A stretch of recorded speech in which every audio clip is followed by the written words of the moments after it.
Hello, folks, and welcome back to continuing coverage of the BC Curling Championships. It's the second draw of the BC Scotties, the Women's Provincial Championships. John Cullen alongside Melissa Saligo once again, four-time BC Scotties champion, I should note, Melissa Saligo. And we're here watching a fantastic game between the number 1 seed, Corinne Brown, and the number 5 seed, Kayla MacMillan. And Melissa, these are, I think, fair to say, two of the top teams in this ladies event. What are you expecting from both of them in this game today? I'm expecting both of them to come out really hard and really come out against each other.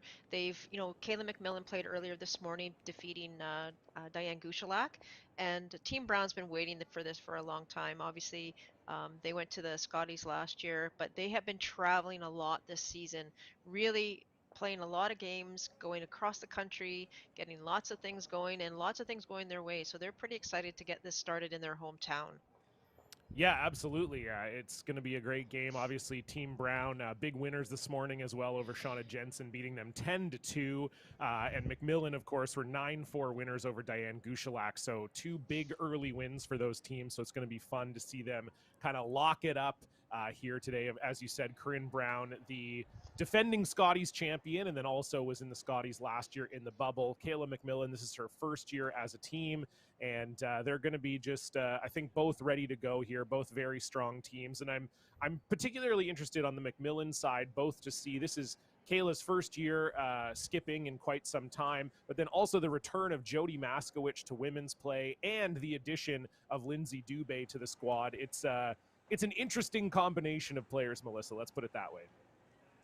It is for sure, and I think Kayla's really excited to step back up and do some skipping. She's really embraced the situation, and with their coach Katie Witt, she's really found a way to win some games and do some good things. And she's been working hard. I mean, the girls at the rink every single day.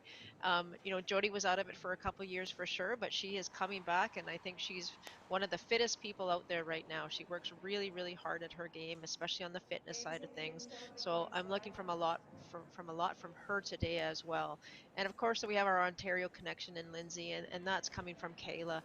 Kayla's really good at doing some recruitment and found Lindsay, and I assume that they've played together before. John, you probably know, but really good connection with this team. Yeah, I think played against each other for sure. Lindsay Dubé playing for Northern Ontario in the Canadian Juniors. Of course, some of the remnants of her old Northern Ontario junior team were actually winners in the Canadian Junior Championships this year. And Obviously, Lindsay has moved on and moved on to this team. She is currently attending the University of Ottawa, so she's living in Ottawa, but I believe she's from Sudbury originally. And so, yeah, I'm guessing her and Kayla know each other just through playing each other. And yeah, they've come together, and obviously they've had a great year too. You talked off of the opening about how much Corinne Brown has played this year, but Kayla MacMillan also has played quite a bit this year. They've been on the road. They've played in Ontario and a couple times in Alberta as well as Manitoba, and that was actually their best result of the year coming into this BC Scotties. They actually made the final in the DeKalb Superspiel in Morris, Manitoba, losing that final to Amber Holland, who you may recognize as a former Canadian champion. But certainly, Melissa, teams talk about wanting to peak at the right time. And, there's no better way of doing that than playing in a top-level event. They beat Chelsea Carey twice. They beat Irene Shorey from Switzerland, and making it all the way to the final of that Spiel in Morris has got to feel good heading into this BC Scotties. Oh, absolutely. And I can say for certainty that both of these teams are extremely good at planning out their season. They spend a lot of time in the off season deciding what events they're going to go into. Make sure that they have that tapering peak throughout the season, and making sure they're not playing too many events back to back to back. And both of them have done a tremendous job of that aspect. Yeah, no question. We've talked a lot about Corinne Brown. Of course, they are the number 21 ranked team in the world. They've had an extremely busy season. This game will count as their 38th on the year. So when you talk about even in a COVID season getting that many games in, very impressive. They've also played in Alberta several times. They were, of course, out in Liverpool, Nova Scotia for the pre-trials after they came through the the pre-trials direct entry event, getting into the pre-trials in Nova Scotia was fantastic for them. They obviously lost the final there to Team Harrison, who went on to have a decent showing at the trials. And Corinne Brown was due to play the Slam in Chestermere next week. That got canceled. So, yeah, as you say, a very impressive team, one that's playing a lot, and when they are playing, they're playing very well.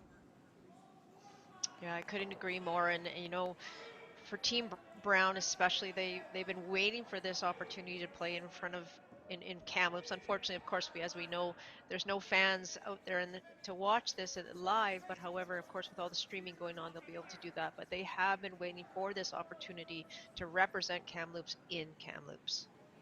Yeah, it kind of reminds me a little bit of when Brad Gushu was very adamant about getting a Brier in St. John's. You know, I think the emergence of this Brown rink, of course, they were fantastic junior players, winning the Canadian Junior Championship when all the team members were 16 years old, and then going on to have some future junior success as well. And now having success in the ladies, you always want to be able to come home and have success at home. And I'm sure that, as you say, they're very much looking forward to that opportunity. And speaking of that team, of course, Corinne Brown representing the Kamloops Curling Club. Corinne Brown is at skip, Erin Pincott at third, Desiree Hawes at second, and Sam Fisher at lead.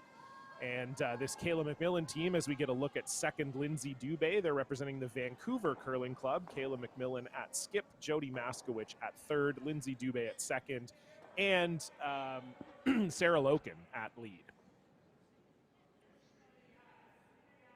As we're looks like the two teams are happy to feel each other out here in this first end, Melissa, just trading hits. And I kind of expect this with these two teams. They like to have lots of rocks in play, but they like to do that later, and they specifically like to do it when they have hammer. Team MacMillan obviously getting the hammer with their last stone draw, but in this first end, they're very, very happy to hit up and down the ice. Yeah, as we mentioned yesterday, you know, some teams do like to get a feel, and this is still early in the event for these teams as well. Obviously, the BC men's and women's provincials are being run concurrently. As you can see, we have a men's game next door to us. And when you're running the two concurrently, sometimes the schedules don't exactly match up. And so our men's provincial got started yesterday, and now we're here, of course, with the BC Scotties starting this morning. This game is already, we're at the A semifinal. Because of COVID and travel restrictions here in BC, the BC Scotties is only an 8-team event. So, you know, winning your first game already puts you into an A semi. And of course, these teams would both love to qualify out of the A. It gets you a day off. It gets you into that 1-2 page game, and really can kind of just set you up for a great weekend in the playoffs. Yeah, that's very true, and you know, I'm just kind of giggling to myself because I know it's a hot topic, especially between our Crow BC event manager Will Sutton and myself. We always talk about the ladies event versus the men's event, and I think this is the first time since I've been at Crow BC that the women are playing a triple knockout, and it's mostly because I fight for them not to play a triple. I like them to play the round robin or the two pools, and you know, the multiple games to prepare for the Scotties, but as you said, John, with conditions as the way they are, and COVID, and just all the technical difficulties that teams have had to even get to this event, we felt it the safest to get it, you know, get it going, get it moving as quick as possible, and that is the triple. So first for the ladies, but we'll get some feedback afterwards and see if they like it. Yeah, it's one of those things, of course, going back to when I first started playing or first making the provincials back in 2010. The men's provincial was also a round robin, and then that moved to a triple knockout, I think mostly to mirror other provinces. A lot of other provinces like Alberta made the switch to a triple. Manitoba for a long time has been a double-double. They've got a little bit of a weird system over there so that they can qualify 32 teams. In BC, I don't know if we have 32 teams that could even play in it, but Manitoba, they obviously have a lot more, being a big curling province. And so I think for the men, you know, it was something where it was, you know, even though the Brier is round robin, it was sort of meant to reflect what other provinces were doing for their provincials. But the ladies has pretty consistently stayed around robin. Melissa, you talked a little bit about preferring that. What are some of the advantages for a team, that's maybe preparing to go to the Scotties playing a round robin as opposed to playing a triple knockout in your view? Well, in my view, you when you go to the national stage, whether it be the Brier or the Scotties, but we'll specifically talk about the Scotties right now, you're playing a lot of games and it's a long week. You're there for almost, 7 to 9 to almost 10 days. And I feel like it would be the provincial organization's best interest to get those teams prepared for that kind of event moving forward.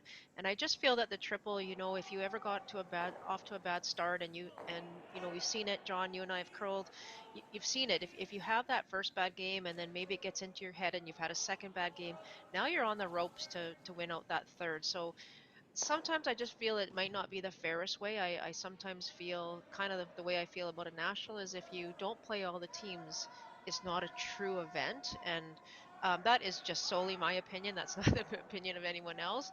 But it's just something that I really like. And I really like the ability to make these teams work for it. And that is really, they've worked all season for this minute, for this week, for this point, and they've been working hard to be as fit as possible, mentally tough as possible. And this is a way that they can showcase their skills.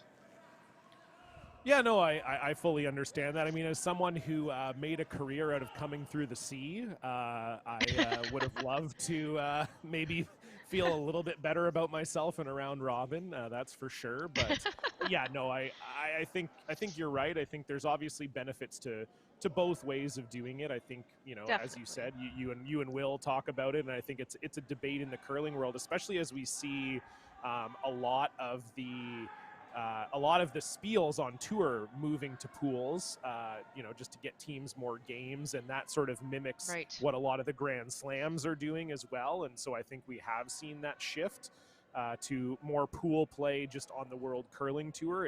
It does kind of make sense that maybe that bleeds into the provincials, but yeah, I think as we say, this year obviously a challenging year. Obviously we know about COVID, but for those of you maybe watching from outside of BC, we've obviously had a lot of flooding here as well. The highway that connects the Lower Mainland and the island to Kamloops is in a state of disrepair. It's not, you can't take it, so you got to take a very circuitous route from the Lower Mainland to get up to Kamloops right now, and that's if you even want to brave the roads that are That's really right. snowy and everything like that. A lot of these teams opting to fly into Kamloops for that reason. So, all of those factors sort of contributing to a bit of a strange year for the BC provincials, but obviously these teams are going to be here making the best of it as we watch Corinne Brown throw her final stone here in the first end. Both teams have not missed. They've managed to keep this blank on track, and I would imagine Corinne is going to do the same here. And she will. So Kayla will have the opportunity to blank here in the first end.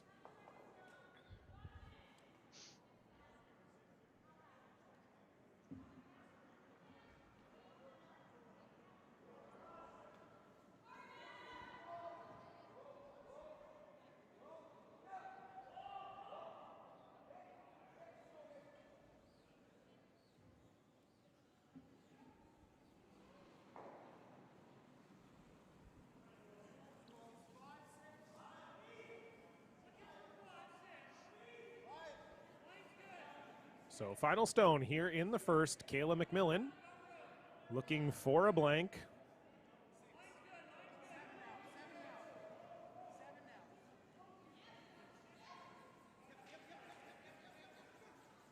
Lindsay Dubé picking it up right away. But no mistake there from Kayla. Throws the big weight very well and makes that brown rock disappear. So they'll keep the hammer into the second end. You're watching live coverage of the BC Scotties here on Curl BC's YouTube. We'll be back right after this.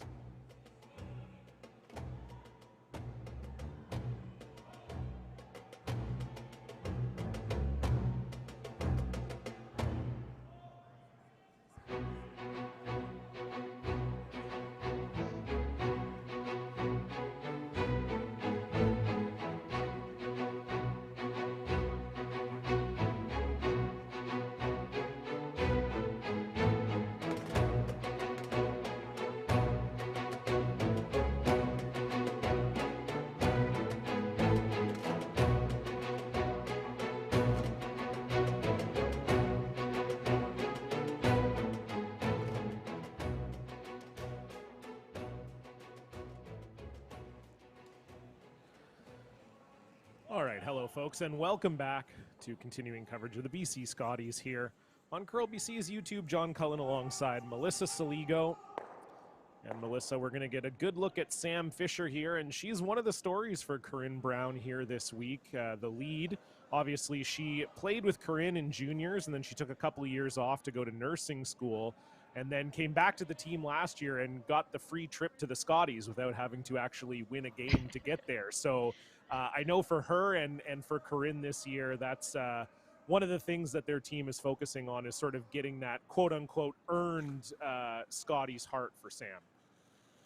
That's such a great point, John. And as much as anyone obviously would love to go to the Scotties, regardless how you get there, last year with just the unfortunate situation with COVID and everyone just having each province having to select a team to go, Sam is going to be working hard, and her team really want to win this event and get that heart and get to the Scotties a different way. They want to earn their way there, and I think that's such an important point for Sam.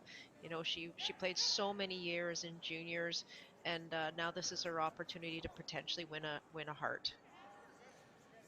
Yeah, absolutely. It's I know something I talked to Corinne about last year around the Scotties. I had a little Instagram live show during the Scotties bubble, and Corinne and I talked about that. And I know it's something that that their team is certainly aware of and is focused on. Of course, when they won their first berth to the Scotties back in 2020, Ashley Klimchuk was playing lead, and then her and her husband Tyler, who also is a former BC junior champion, had twins. So that sort of changed up the life plan a little bit for the Klimchucks. And so Ashley has, I don't know, I don't want to say she's retired from curling, but she's certainly taken the last couple years off as her twins are now, I would guess, about a year and a half old, and just trying to manage that.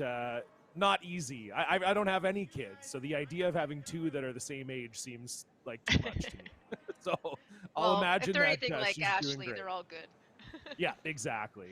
Yeah. Yeah, the Norden family, longtime supporters of curling. Of course, the matriarch of that family, Brenda Norden, is one of the organizers here in Kamloops, and her entire team, along with her co-chair or co-organizer, Linda Bolton, have done a fantastic job working with all the new protocols and the switch from the arena to the curling club and everything. It's been obviously a hectic time, and her husband Rob, of course, is the manager of the Kamloops Curling Club. So a big connection with the Norden / Klimchuk clan here as we watch this Kamloops Curling Club action here between Brown and MacMillan. And Melissa, we're getting some rocks in play, which you sort of predicted in the first end that these teams probably wouldn't waste too much time in getting here. And that's right, and that's exactly what's happened. And we saw Sam Fisher with her first one come into the rings, and Caitlin MacMillan wastes no time by throwing up the corner guard. The second rock by Sam didn't fully cover the stone in the house, so it gave MacMillan team an opportunity to hit it, but it rolled out. So there we see now with Desiree Hawes, she had the chance to go after it. Kind of does that half roll in between, so it is exposed now for Lindsay Dubé, sorry.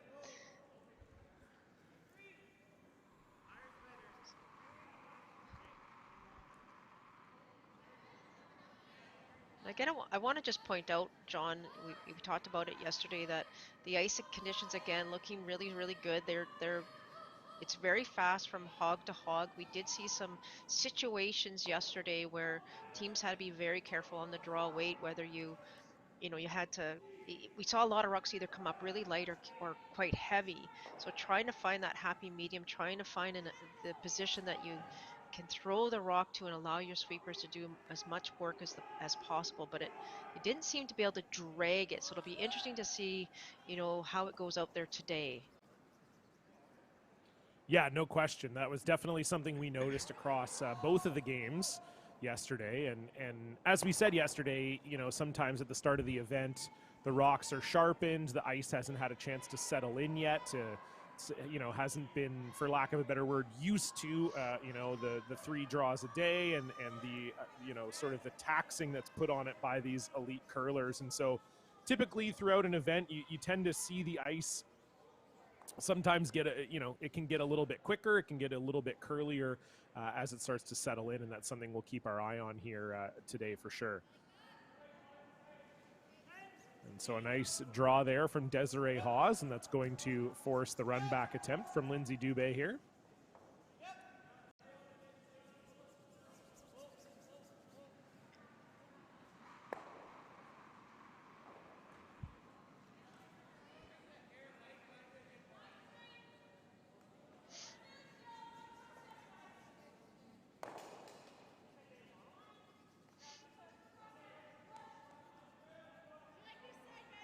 Plan B with just the straight peel. So Corinne Brown going to step up and try and throw another guard on that rock that was thrown by Desiree Hawes. This is Erin Pincott. And what's very interesting, obviously, you know, Team MacMillan, they tried to get a rock, tried to throw up a corner guard, try to get things going right away. Excuse me.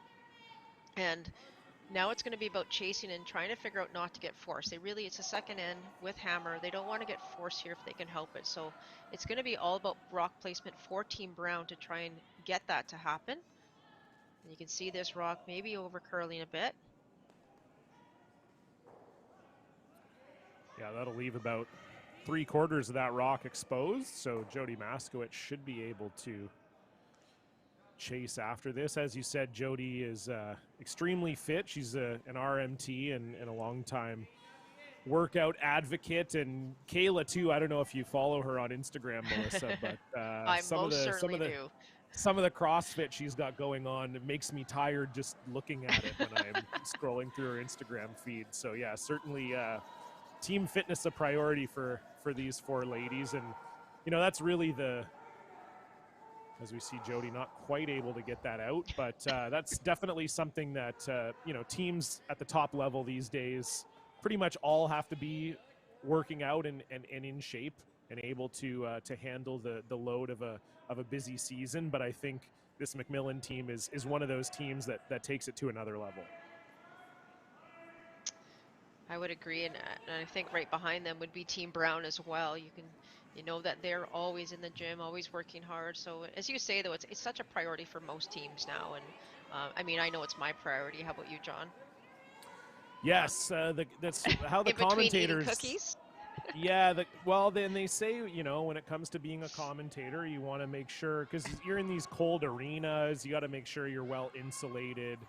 And so that's been mostly my focus, is just sort of, you know, I always say, why buy a coat when you can just gain weight? And so that's been sort of my COVID plan. And so far, so good. I'll tell you that.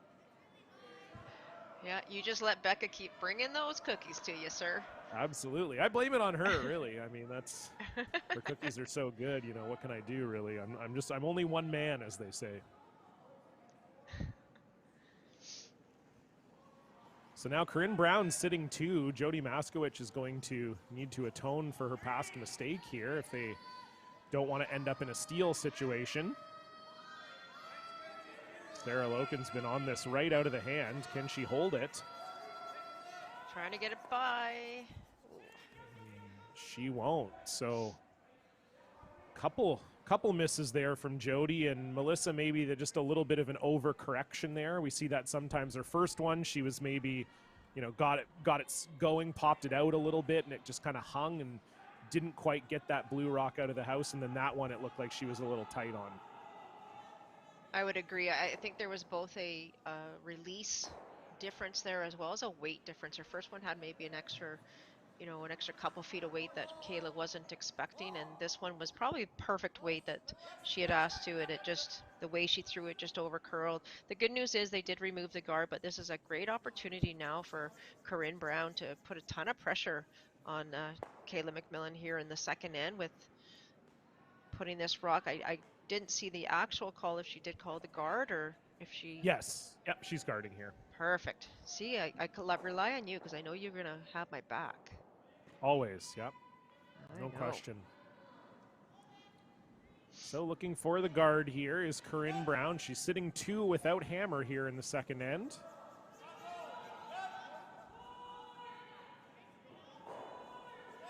This looks a little hot.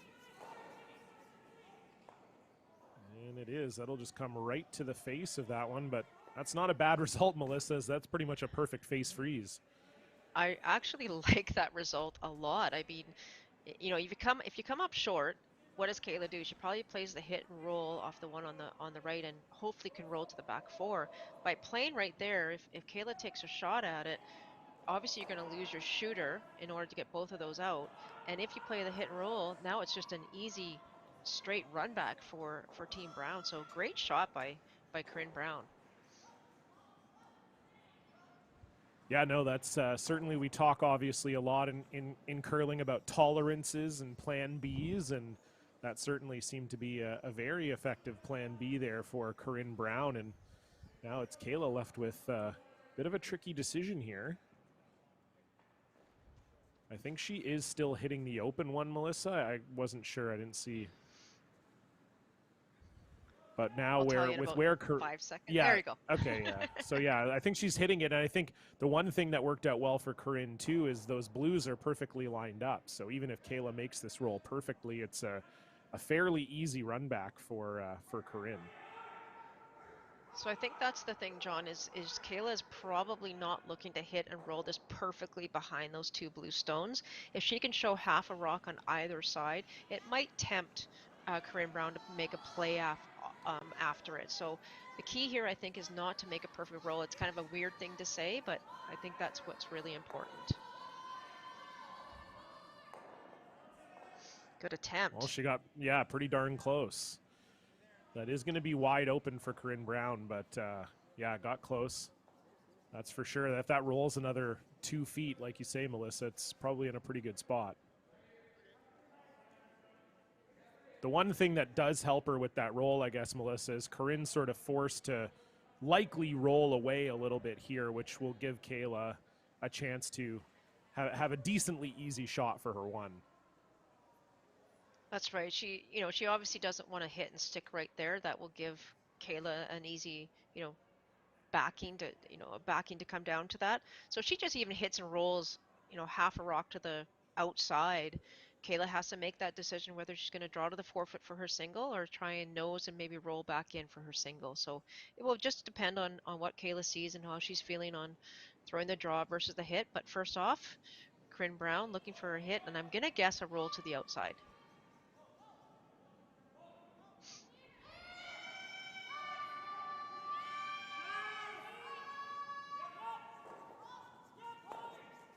And she will end up just squeaking by the top. So it is Corinne Brown lying 3 without hammer. And Kayla MacMillan's going to have to show a little touch here, Melissa, to make sure this one sticks around for shot. And I'm just, obviously my first thought is where she put the broom down, John. And, typically we'd see a little bit more weight thrown with a broom position like that. And, I know with hits it's not curling too much in that forefoot area, but Kayla's going to want to make sure she throws a nice soft weight at this. Obviously you cannot afford to roll very far at all. So the other thing she can't afford to do, however, is to over curl it, because that would be a bit of a disaster. So I'm not out there. I don't know what the ice is doing specifically, but it sure seems like, a control weight hit here. So here we go, final stone, Kayla MacMillan facing 3 with hammer. Needs a hit and stick. Trying to get it to curl now. Will it curl enough? It Great will. shot. Nice shot from Kayla MacMillan. Saves her team from the fire there in the second end. So they'll put a single point on the board, and we'll see Corinne Brown with the hammer for the first time in the third. You're watching the BC Scotties live from Kamloops, British Columbia.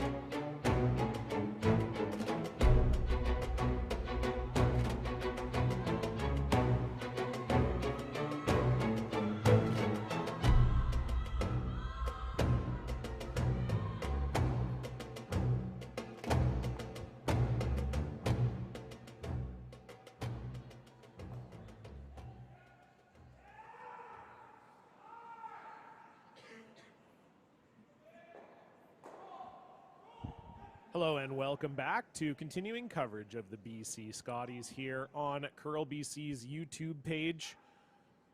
John Cullen alongside Melissa Saligo with this draw 2 action from the BC Scotties A semi-final here between Kamloops' Corinne Brown and Vancouver's Kayla MacMillan. And Melissa, it was an end where it didn't look like MacMillan was in too much trouble, but she ended up having to make a pretty precise shot on her last one to get her one. And that was precise. You got that right, John. And, you know, Joni Maskovich unfortunately didn't make a good pair on her too. And it did leave Kayla with it was, it was an open hit, but it was a very, very difficult open hit. She could not afford to roll anywhere, and she definitely couldn't afford to over roll.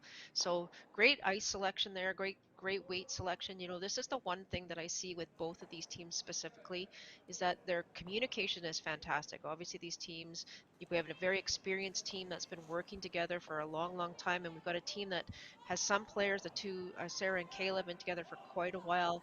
Two new players, but their communication is phenomenal. And you could see as that rock came down, Sarah Loken was letting Joni Maskovich know the entire way what that weight was like. So she was able to give that information and they were able to make the call. So great shot there by Kayla MacMillan. Yeah, one thing, as it looks like these teams are both punching a ticket to Blanksville here. One thing I did notice in the second end, Melissa, that you had kind of talked about Kayla's weight selection on her last one. It still seemed to me like she threw a little bit more than a typical team would on her last one there, and I noticed that on her first one too. That she was kind of throwing a control on her first one, but it almost ended up being closer to a normal weight takeout. Is that something that's maybe a team decision? Is that Kayla overthrowing it a little bit? What was your sort of read on that? Because to me, it seemed notable that they maybe threw a little more weight than we were expecting on certainly her last one. I would agree. And I think that typically we would see the majority of people maybe throw that a little bit less, like a nice soft control. Kayla definitely threw more than that, and by placement of her broom, I'm guessing that's what she wanted to curl or to throw. And I'm wondering, for the majority of what we've seen thus far, I watched some of the streams this morning, and even look at this one, right? This one isn't a typical control weight. They're looking like they're throwing about a 9.5, which to me is fine if you know where to put the broom down and you know where to ice it, that's fine. But if you want to bring your sweepers into it as you continue to play in this event and the ice starts to do different things, it continues to be fast, it maybe curls more, whatever it is, it's nice to be able to throw that kind of 10-second hit hog to hog and allow your brushers to really be involved in every single shot. Yeah, no question. Something to keep an eye on as this game goes on. And as I said, we're kind of heading towards another blank here. Were you a little surprised, Melissa, that Corinne hit that one? I mean, now it looks like they are going to throw a guard now that this one's behind the tee line, or they're going to talk And I about would it for a sec. Yeah, and I Sorry. usually actually was going to expect Corinne to throw the corner here, but I think because it's in the forefoot, maybe biting the button, they're not very comfortable with it. Corinne is all about the delayed guard. Like she likes to hit that first one if it's in a good spot, try and roll off to the side, and then she'll throw a delayed guard on her second one. But Team MacMillan had something to say about that by bringing the play back to the center and in a good spot. And this rock is in a good spot, maybe not, quite comfortable leaving it there. And so, what is kind of some of the thinking behind throwing the delayed guard, maybe for people watching who, are just sort of used to, okay, the first team throws it in the house and then we throw up a corner guard. What's sort of the strategy behind delaying the guard by a stone? Well, I think in sorry, I'm getting myself caught by what I want to say. I think by delaying it, if you throw it in a perfect, if your opposition throws it in perfect and you throw a corner guard and you cap it, you're pretty much chasing the entire end. And then eventually you're going to have to throw a hard one, run back or something to get things going. We typically see that with the elite teams. We definitely see that with all of the men's teams. The women's teams, I would think, and not all of them, I'm not trying to group them by any means, but they do play a delayed guard where if the first one is perfect, they'll play a hit and roll to the side, get it off the center line, get it out of position, force the opposition to hit it, and if they happen to hit the stick, you put a corner on the other side, and then you're kind of a little bit better set up for two. It just takes less pressure, puts less pressure on the players as you go down the lineup. If that first rock, though, John, isn't in a perfect position, more than likely you will see a guard go up. So it just depends on what the teams have decided and who they have throwing that second and third stones, and can they throw the runbacks, consistently, all that kind of stuff. So there's a lot that goes into those discussions.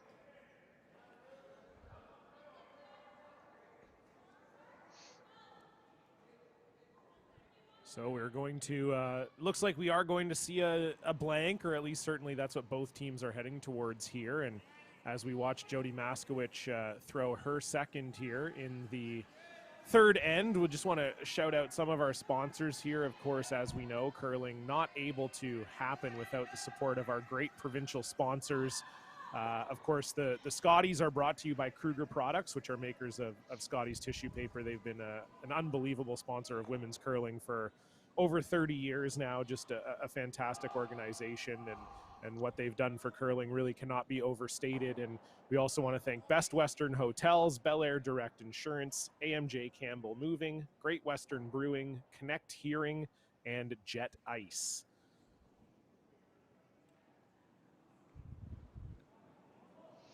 And we'll see Aaron Pincott here go after that Jody Maskowicz stone.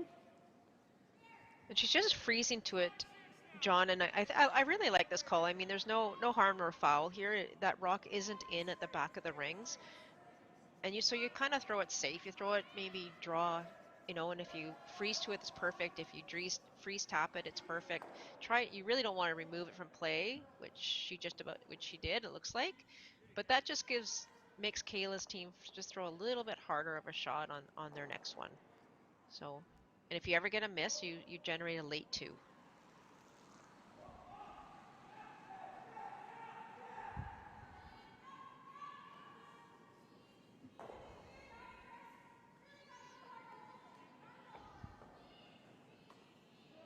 Sorry, this is Jody's second rock. I spoke mistakenly earlier, but she will once again roll a little bit. Hasn't quite been able to find the nose of these hits, has Jody, yet, but I'm sure she'll get dialed in as we move along here. And of course, as you can see, there's a bunch of action going on around us as well.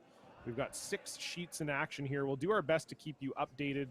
Unfortunately, Melissa and I are commentating remotely. We're not in the building, so we really only have access to the online scores as you do.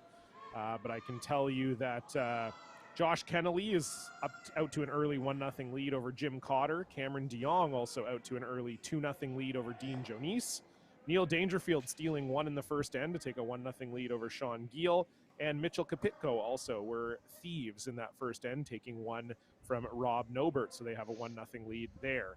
And in the other A semifinal for the BC Scotties, Sarah Wark, starting with hammer against Marianne Arsenault, put up 2 in the first end. So Sarah Wark is currently leading Arsenault 2-0. And as I say, we'll try and keep you updated as best we can on all the other scores throughout this draw.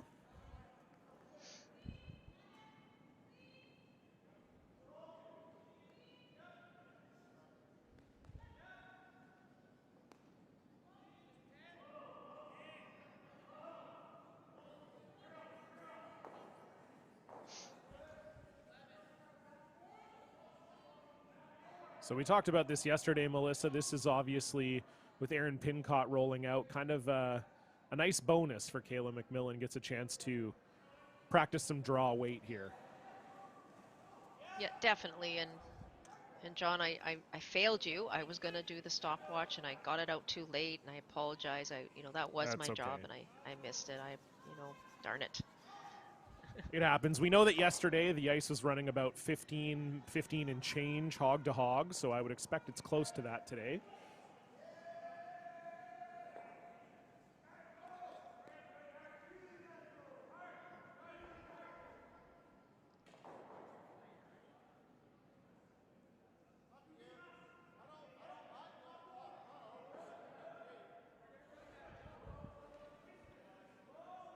We were talking about Brenda Norden earlier, and being the co-chair of this event. She's actually is slash was the coach of also Team Capitco, who's in the event, and she had to step back because obviously she was helping chair this event, and with all the pivoting that was going on, it was pretty hectic. But it's actually Corinne's dad, Ken Brown, who's now coaching Team Capitco. So he's over next to us here watching the Capitco Nobert game. Hello, Ken. I'm sure he's not listening to this, but I don't think if you so. are, no, Ken, of course, coached the Corinne Brown team when they won the Canadian Juniors back in, I think it was 2013, I want to say. And Ken did obviously did a great job with them. And, I think this happens a lot. We see in curling when the coach is a parent of one of the players, sometimes you get to a point where you say, okay, maybe we want an outside voice. And obviously Corinne Brown moved on to have Allison McInnes as their coach, and she's been coaching them now for the last handful of years and has really helped build this team into what they are now, which is a pretty special foursome, that's for sure. Yeah, great point. Allison has done such a great job with these girls, and I think I can't remember what year. I'm not good at years like you are, but I coached Allison McInnes out of Scotty's one year. It was a long time ago. I know. I think that's probably why I'm better at years. You've experienced so many more of them than I have. Wow. Was that a shot? Wow. Hey, look, wow. you've been digging into me all wow. week so far. So I figured it was only fair that I finally get a shot back. Wow. John, we're going to have to take this offline. So Corinne gets ready here for her blank attempt in the third end. Final stone. Looking to keep the hammer into the even fourth end.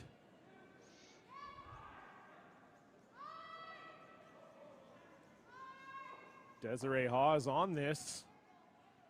Will it get out of the house? It will, but not by much. Corinne Brown making the blank just by the skin of her teeth, but she does get it done.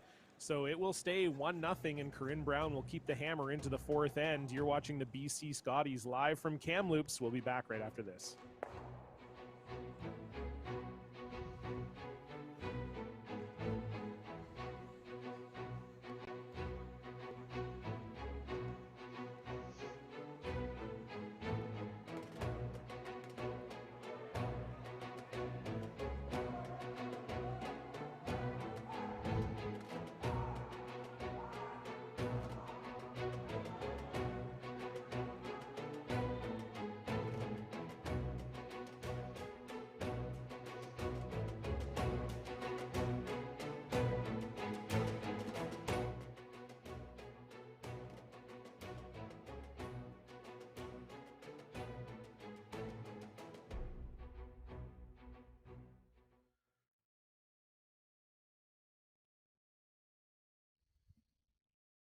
Hello, everybody, and welcome back as we get a great look at beautiful Kamloops, British Columbia. You're watching the British Columbia Scotties here on Curl BC's YouTube page. We're watching the A semifinal between Corinne Brown and Kayla MacMillan. And Corinne blanked the third end, so it is still 1-0 for Kayla MacMillan over Corinne. Corinne will have the hammer here. Melissa, I don't know if you spent the break icing that wound, but I promise I'll be nice for the rest of this game. I'm pretty resilient, so I've bounced back, and here I am. And I'm fine, John. Thanks. Good. I'm glad. I would never want to hurt you. But you just owe me a couple cookies now, that's all. That's fair. Hey, no problem. Yeah. I can make that happen. As Sam Fisher looking for a corner guard here, and will find it. As Kayla MacMillan puts that one just in the top 12. So that allows Corinne to put that guard up. As you predicted, Melissa, that if Sarah Loken wasn't able to make her first draw in exactly the right spot, that Corinne might throw that corner guard. Yeah, so this is a great opportunity now for Sarah to try and either tap this one back. I think that's what they call is the tap, or even come around it. Even though that one's not probably where they wanted it, it's in a good position. And that guard of Sam Fisher just coming in a little bit tight. I guess it's not Sam Fisher anymore, though, is it? It's Sam Komalaya? Kolomea. Kolomea. Yeah. But she's Yeah. got Fisher on the back of the jacket. So, Oh, does she? Okay. All right. yeah, so I'm sticking with it, you know. But, Okay. yeah, Good. yeah. Good. I think that's where, I mean, it's so hard to know because she has changed her Instagram name to Samantha Kolomea, but all of her curling stuff has remained Sam Fisher. So take your pick. I think you're probably right no matter what. So we got a good look at some of the scoreboards too as the cameras were panning there.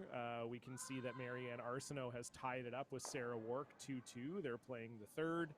Sean Giel putting up 3 on Neil Dangerfield in the second, so they have a 3-1 lead. And Rob Nobert picked up 2 in the second, and they now lead Mitchell Kapitko 2-1.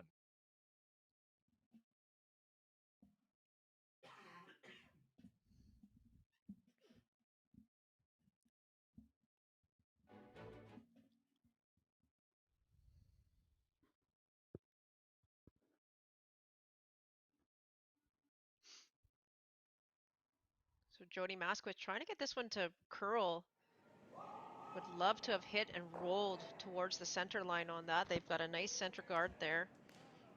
Haven't had that, which by the way, it was tapped by Sarah Loken. They haven't had an opportunity to use it yet and trying to keep the play. Team Brown okay right now with keeping the play out here in the wings.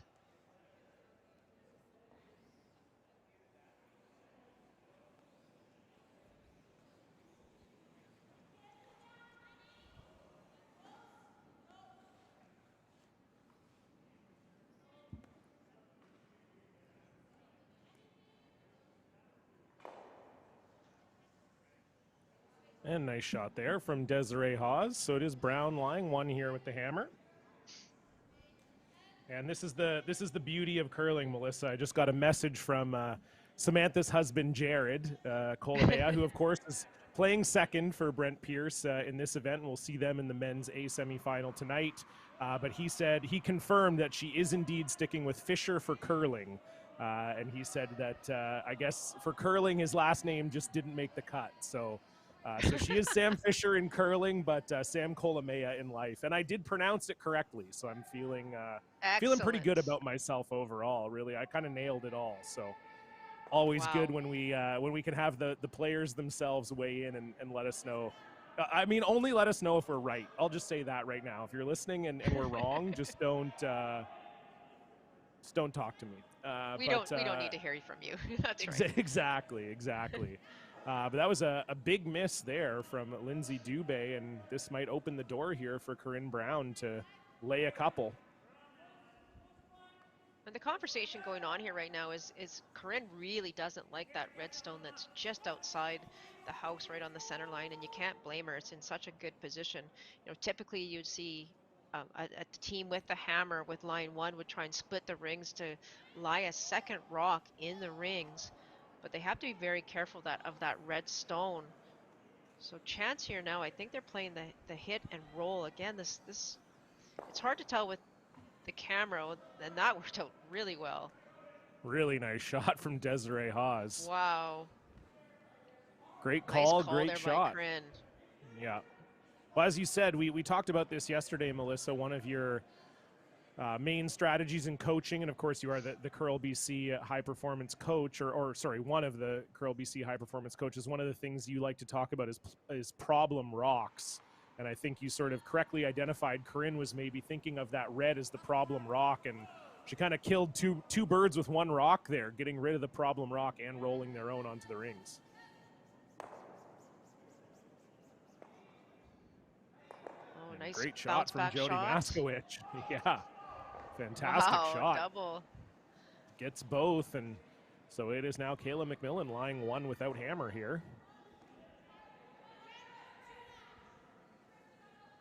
Because the play is so far away from that corner guard, I'm going to wait. I'm going to give you the opportunity to say it after this rock, John, because I have a feeling I know what you might say. We'll see what Aaron does here. Okay, we'll see. We'll see. Looks like Corinne called just the hit, the nose hit here, keeping the play away from the corner right now. Nothing's really setting up well for Team Brown at the moment. Yeah, Melissa, I think it might be time to get out the cardboard, put your thumb out towards the cars driving by you, and write Blanksville on that sign. Because I think that's where we're heading. I think so. Like I switched it up. Instead of it being a train this time, you're hitchhiking. Did you like that option? I really liked it, and I'm actually, you know, because we're doing so many games together, I really feel like you've got an opportunity in front of you here to come up with change 4, 5, or 6. You bet. You bet. All right. I'll see what I can do. I'm counting on you.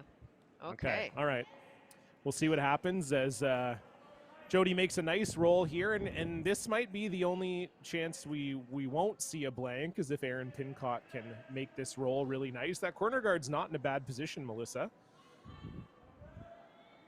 Yeah, Aaron's going to take the chance. I think they called the hit and roll behind. Yep, they did.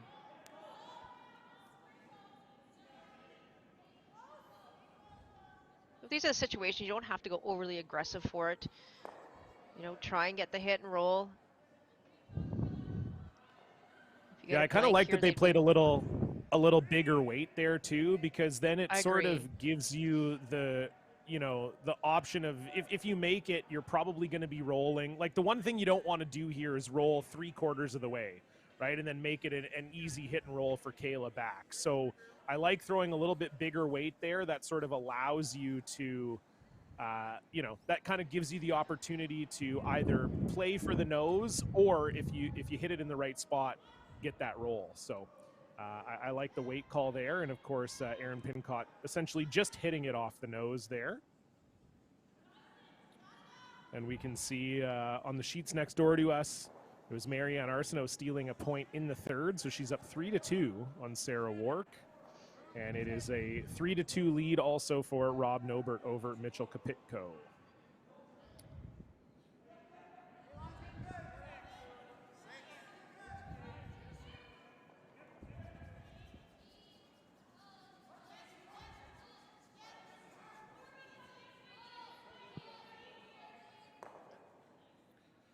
And so Kayla will roll away. Yeah, and that's what she wanted to do. She really wanted to roll away from that corner guard. She's satisfied right now with just playing this end out. It didn't roll overly too far, so it does give Corinne Brown that opportunity again. And now the rock's 2 rocks higher, so if she does get a roll, it'll be in a pretty good position.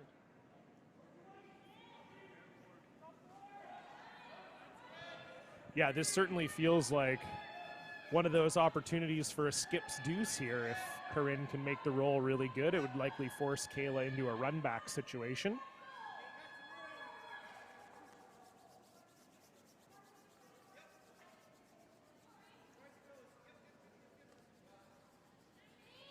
You'll see some teams, John, go quite aggressive on this roll to try and get it and just get it anywhere over to that side. You know, obviously you don't want to roll out, because then you'll see Kayla MacMillan try and roll behind, but unfortunately for Corinne, just noses it, which is fine too. Yeah, I mean, they had Desiree sweeping that a bit, which almost makes me think they were trying for the nose, or maybe a little roll away there. But yeah, I mean, I think especially when you only have 1 rock to go, it's sort of what I was talking about before. If you make the roll 3/4 of the way and then it's still open for Kayla and she makes the roll, now you're forced to 1. And when you play an end this open and you're this in control, it's not a situation where you'd like to give up 1, that's for sure. So I think what we will see here, though, is Kayla get pretty aggressive for that roll, I'm guessing, Melissa, because for her, rolling out or sticking is almost really the same shot. Absolutely. I would fully agree. So here we go. Final stone for Kayla MacMillan in the 4th end. Doesn't have hammer. Is only facing 1 Corinne Brown counter, trying for a roll and a potential force.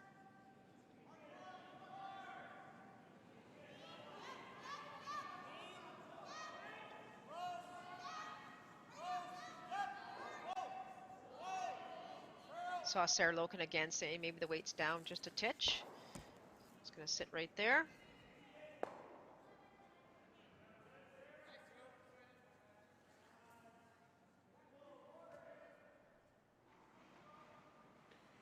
And so Corinne will have another opportunity to blank here.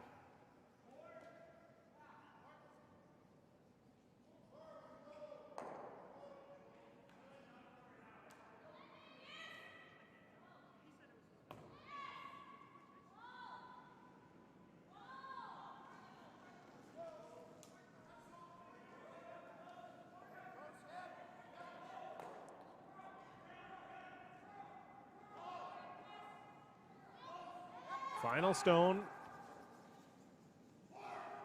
Sam Fisher picking it up right away.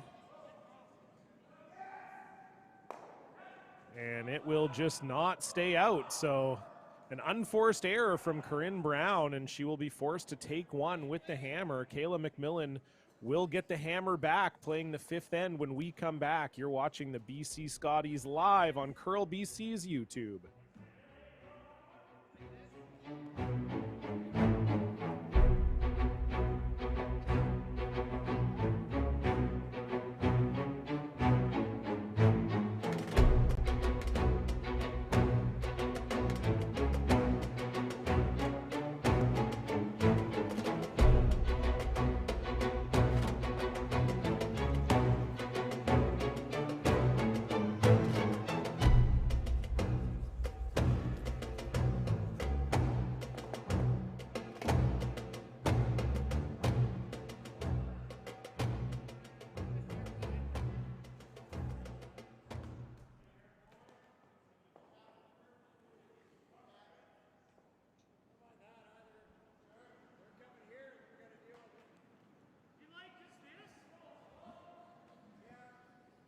Welcome back, folks, to continuing coverage of the BC Scotties live from Kamloops, British Columbia.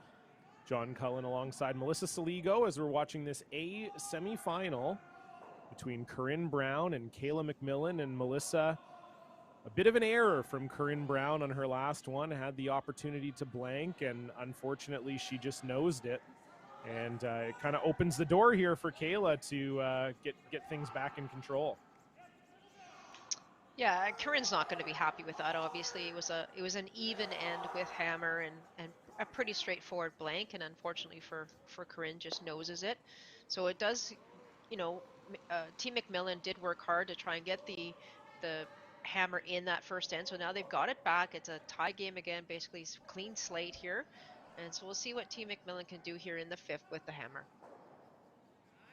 I haven't sent my memo down yet to say, get some rocks in play yet, John, but if I need to, you just let me know. Will do. Well, that was another missed opportunity there, and this time from Kayla MacMillan as Sam Fisher slipped her guard into the house, and so that was an opportunity to maybe hit and roll to either a corner guard or roll into the corner of the house to maybe set up a blank opportunity, but Sarah Loken flashing that, and this will give Sam Fisher the chance to atone for her first rock a little bit and maybe bury this and get the end started here for Corinne without hammer. That was definitely one of the things we talked about a lot yesterday, was the opportunities that were presented for a team, but the missed opportunities as well.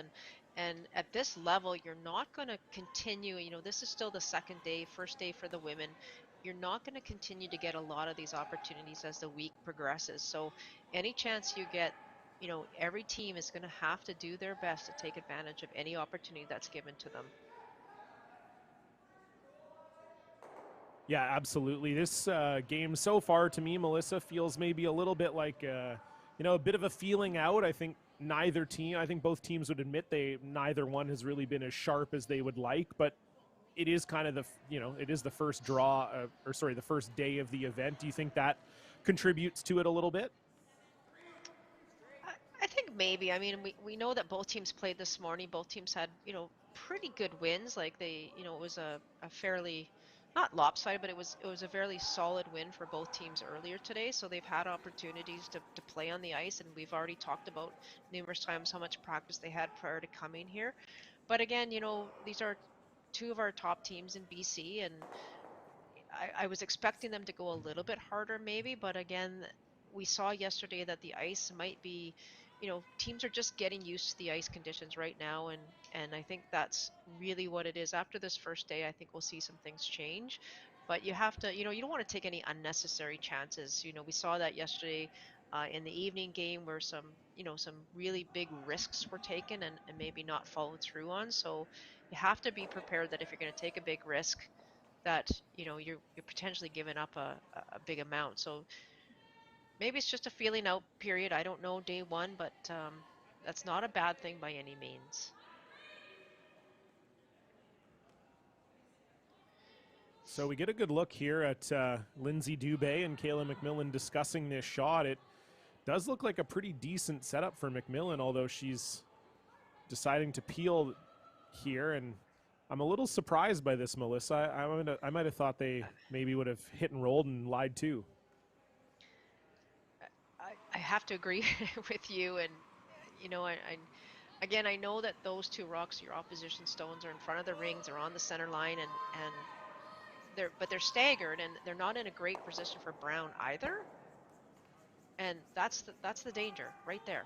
And I don't think that was a necessary shot. She could have tried to come in, and we talked about it yesterday as well, John, about momentum. And if you've got a little bit of momentum, you come in, you lie too, you're forcing your opposition to throw harder shots. This was an opportunity for Kayla's team to throw a hit and roll, which is a 1%, a certain percentage of shot, or double. And which is the higher percentage and which is the more difficult. And to me, that's what you look at when you're throwing these kind of shots. Well, and the rocks were staggered in front of the house too. So you make the hit and roll, and Corinne's 2 shots away from getting at them. That's right. Or she's unless she decides to freeze, and the freeze is not an easy shot either. So yeah, I'm a little surprised. A bit of a defensive call from Kayla, and as you can see here, they were certainly punished for it, as Corinne's now going to be lying 4 once this rock comes to rest. So, I mean, none of the rocks are in a particularly, it's not necessarily a stealing position for Corinne, but Kayla's already had to make 1 shot against 3 this game. I'm sure she would prefer not to have to do that again.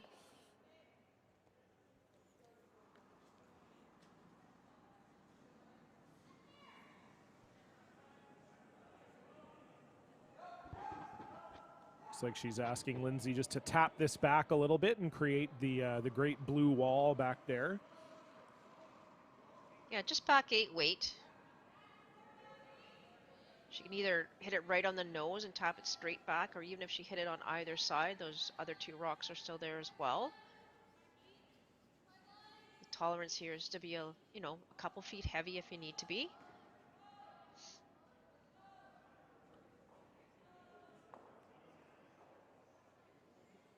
Nice shot from Lindsay Dubé.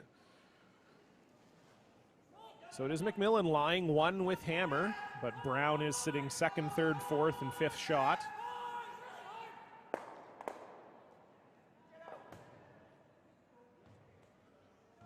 So Aaron's going to come down and take a look here.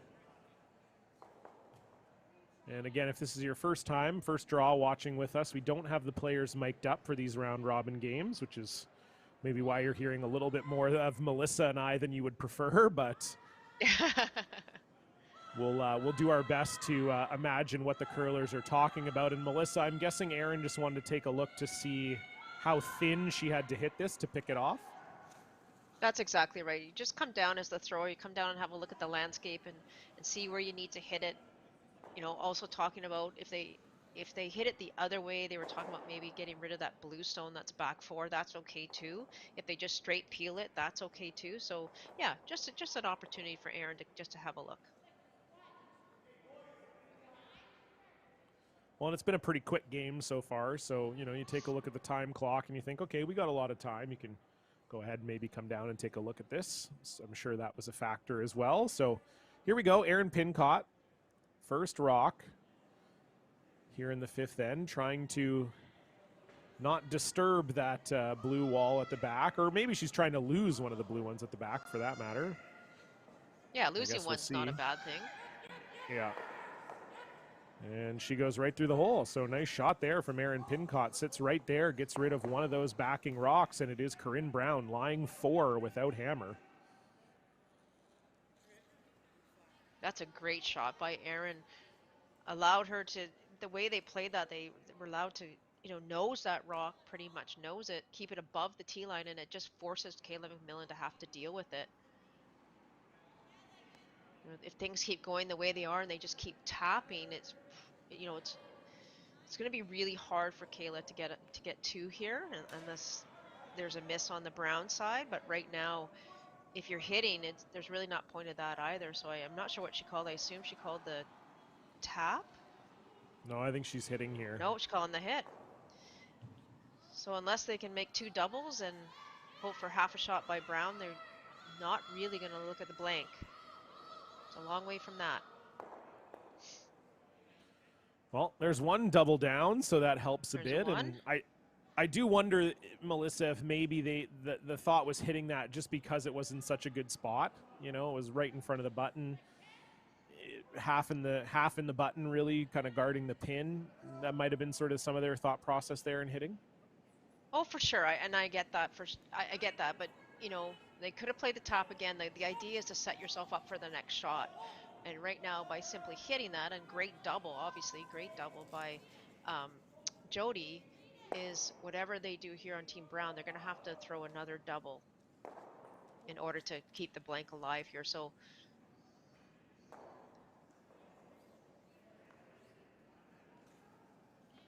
might even be able to get the double and roll behind that blue stone, depending on the weight. Certainly the opportunity is there.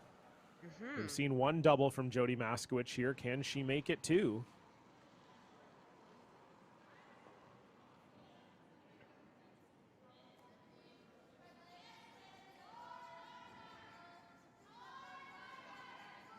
Would love the double and roll here. Oh, just misses the double, but gets the roll. So that's certainly a positive. That's going to force Corinne to chase that. Yeah, that's a great shot. Two great shots by Jody Maskowicz.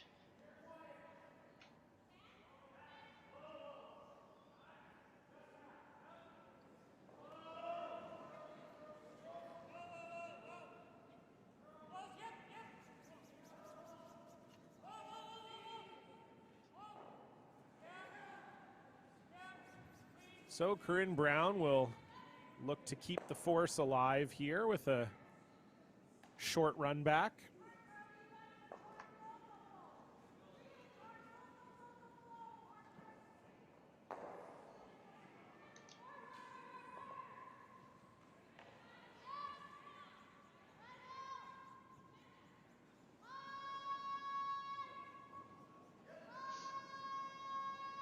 Working hard to keep both of these blues in play.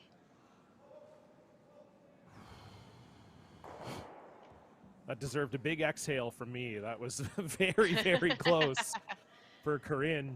Just missing the back blue and just getting the red out of the house. Not exactly the way they drew it up, but they are lying two. So Kayla will have the opportunity here if she can make this double to put a blank back on the board. She makes this double. I'm ready to book my ticket. Wonderful.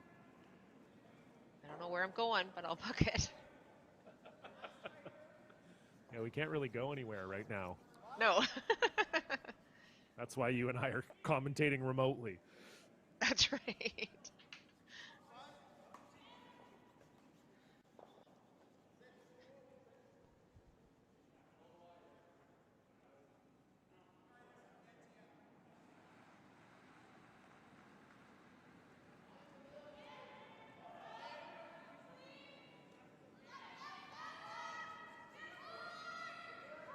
Looking for the double here. Do they have it?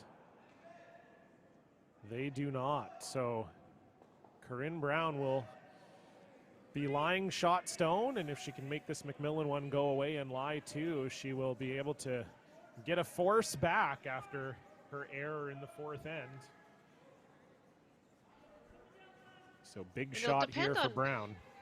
Yeah, and it'll depend on where this rolls, of course, John. She can actually nose it, or she can maybe try and roll, roll towards the center. What she wants to do, Corinne, if you're Corinne Brown, is roll to a spot where if Kayla MacMillan has to play the double, that she actually has to keep the shooter to score that one. So She doesn't want to be able to give her the double and the roll out blank. Yeah, no question. So here we go. Final stone, Corinne Brown. Looking for a hit and roll.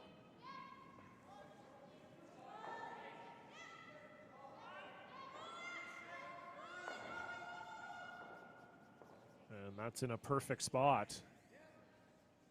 And I think the other thing, if you're Corinne too, is Kayla MacMillan is going to draw. And I'm sure if you're Corinne, you're not too unhappy about forcing her to draw. Kayla's only thrown one draw this game, and she almost threw it through the house. So I'm sure Corinne, that was also going through her mind when she was going to throw that shot.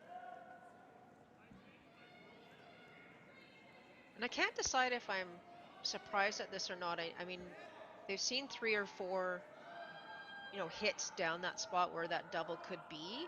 And you don't really need to make the W, but you need to make sure that you hit it enough to push both blue wins or push the second blue win and roll your shooter. It is a lot to ask for sure. This is the easier, I think, of the 2 shots, but draw weight has been a little elusive for teams that we saw yesterday. So we'll see how Kayla MacMillan does here. Needs a piece of the 4. I'm trying desperately to get my stopwatch going. Here we go. As long as the cameraman So final stone. cooperate with me here. Kayla MacMillan facing 2. Needs a piece of the forefoot. Dubé and Loken have been on it since she let it go. Can they get it there? 15 and a half. Can they get it there? They're really, really pushing here. Can they Great get it there? brushing. They can. What a sweep from Lindsay Dubé and Sarah Loken. Kayla MacMillan lets it go a little light, but her sweepers save the day. Put 1 on the board for Kayla MacMillan. She'll take a 2-1 lead into the 6th end. We're going to take about a 2.5-minute break, and we'll be back. You're watching the BC Scotties Women's Provincial Championship live from Kamloops, BC.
Yeah, I'm here.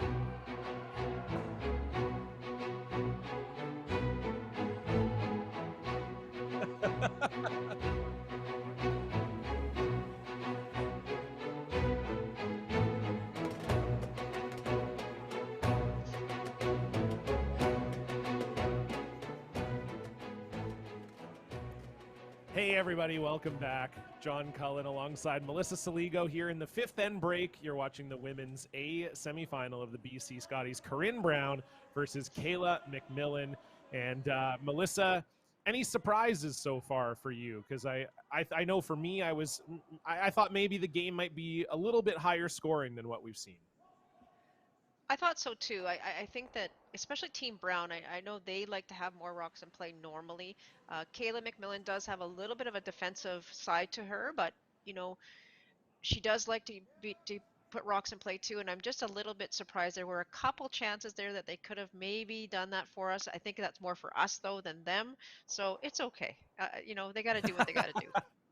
Yeah, I mean, you can't play every game to please the commentators, so Yeah. it happens, and obviously I was expecting just maybe a little bit more action because I am in my curling sweater today. So I don't know if you've seen this before, but I was hoping for this is I wear this shirt when I'm expecting action. Well, and In the I curling think game, that let me in be the clear. curling game, thank you for clarifying. And I This think is that we more need like to come back to inaction in you. that Can you sense. show Yeah. us your sleeve so we know what we're doing here? Yeah, so this Show us is sleeve. this is from the Diamond State Curling Club in Delaware. They a man there by the name of Brian made this shirt. It's for skips, so I probably shouldn't even own it, being a lifetime lead. But what it's meant to do is when the club is really loud and you can't yell down to the other end of the ice, this is where you can sort of indicate where you want the rock by zone. Here you got the 10 9 8 7 6 5 4 3. You've got the whole house, so you can point on your shirt. Okay, I want it, in the front of the house or whatever. And then it's got the weight calls on the sleeve, so you can point to normal, control, or hack, which the K got cut off. But it's my official curling skip shirt. So if anyone's looking for a deal, if you're watching and you're a skip, hit me up on Twitter at Cullen the Curler. I'll take care of you. Wow, that is the coolest shirt. I Right mean, I now, I don't just think want it to take an is. egg and throw it at the target on your chest, but whatever. Only because I'm mad at you still, but let's Are you move still on. mad at me? Are you still mad at me? Sometimes a little, maybe. I am resilient. I will try and get over it. Okay, thank you. I do appreciate that. So what's something you're looking for? Obviously, Kayla MacMillan making that great draw in the fifth, great sweeping from Dubé and Loken to keep that alive. I thought when they got to the hog line, they were dead, and they made a great sweep on that to put them up 2-1. What are you expecting in the second half? Corinne Brown's going to have the hammer in the sixth when we come back. What are you expecting from both teams in the second half of the game? I think we'll see Kayla MacMillan put her first one in because I really am. I'm counting on the fact that Team Brown is going to throw the corner guard. They really would like to score a deuce here in the sixth end. They were able to start. They didn't start with hammer, and they were able to get to the point where they are now in an even end with hammer. So if they could ever get a deuce here, I think that would put them in good shape for the game. Sorry, they were. It looks like they were throwing without a sweeper there for a second. So Sarah Loken. Yeah, no, Lindsay's there. I think maybe Jody's Yeah, still Lindsay's just there. recovering from the break, but She's probably doing some push-ups or something yeah, in the break. yeah, exactly. Exactly. I was always notorious for that in the fifth end break. Not doing Oh push-ups, yeah. just the team couldn't find me when it was Even though you ready to threw get the sixth first. end going. Even though I threw first, yeah. So your prediction comes true. Sarah Loken does put this in the house, and so Corinne will throw the corner guard. As you say, this is when the teams start to think about managing the scoreboard. So, obviously Corinne would be aware that she's in the even ends and would have 3 hammers to 2 if things stay this way for the rest of the game. So I'm sure she would be more than happy to put a couple points on the board here in the sixth. And I think for Team Brown, they don't need to take any chances either. Let's keep that clear. Like even though it is the even end, they do have the hammer. They would love to put a deuce on, as you say, but they're not going to take a ton of chances here with hammer. If this were the eighth end, we may see a few more things. Try and push the envelope a little bit, but they're not going to do too much here. They want to make sure that they try and get their deuce, and if they don't get their deuce, they'd be happy to blank as well.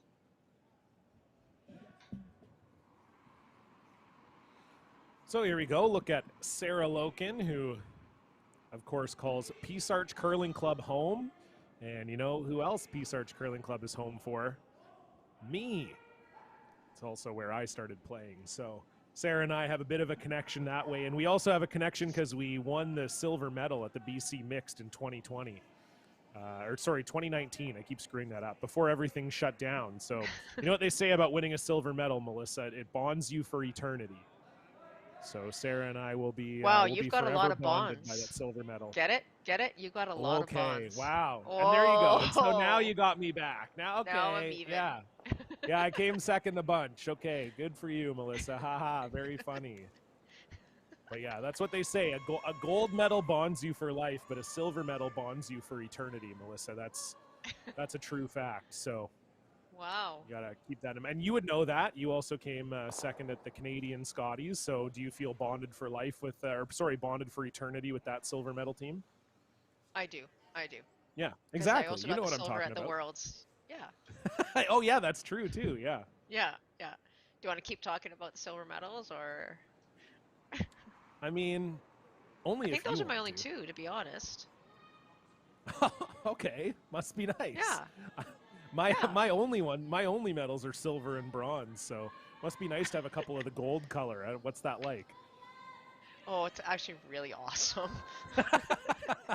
Oh, I bet it is. I bet it I'll is. let you hold one of my gold medals one day. Oh, oh, thank you. Oh, what a You're blessing welcome. that would be.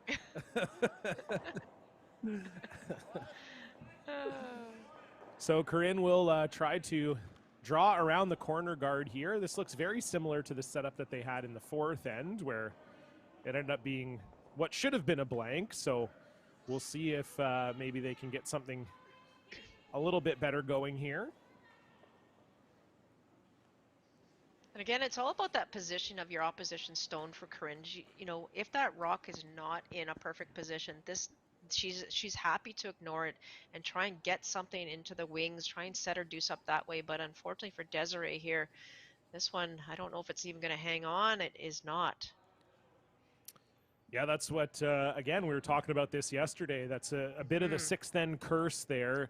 You know, if you're not familiar with high end competition, typically in the fifth end break, obviously it's a break for the players, but it's also a break where the ice gets brushed to get rid of any debris that may have accrued on the ice over the course of the first five ends. And what that brush can do, it's a very big, thick brush. It can actually speed up the ice, and generally speaking, it does.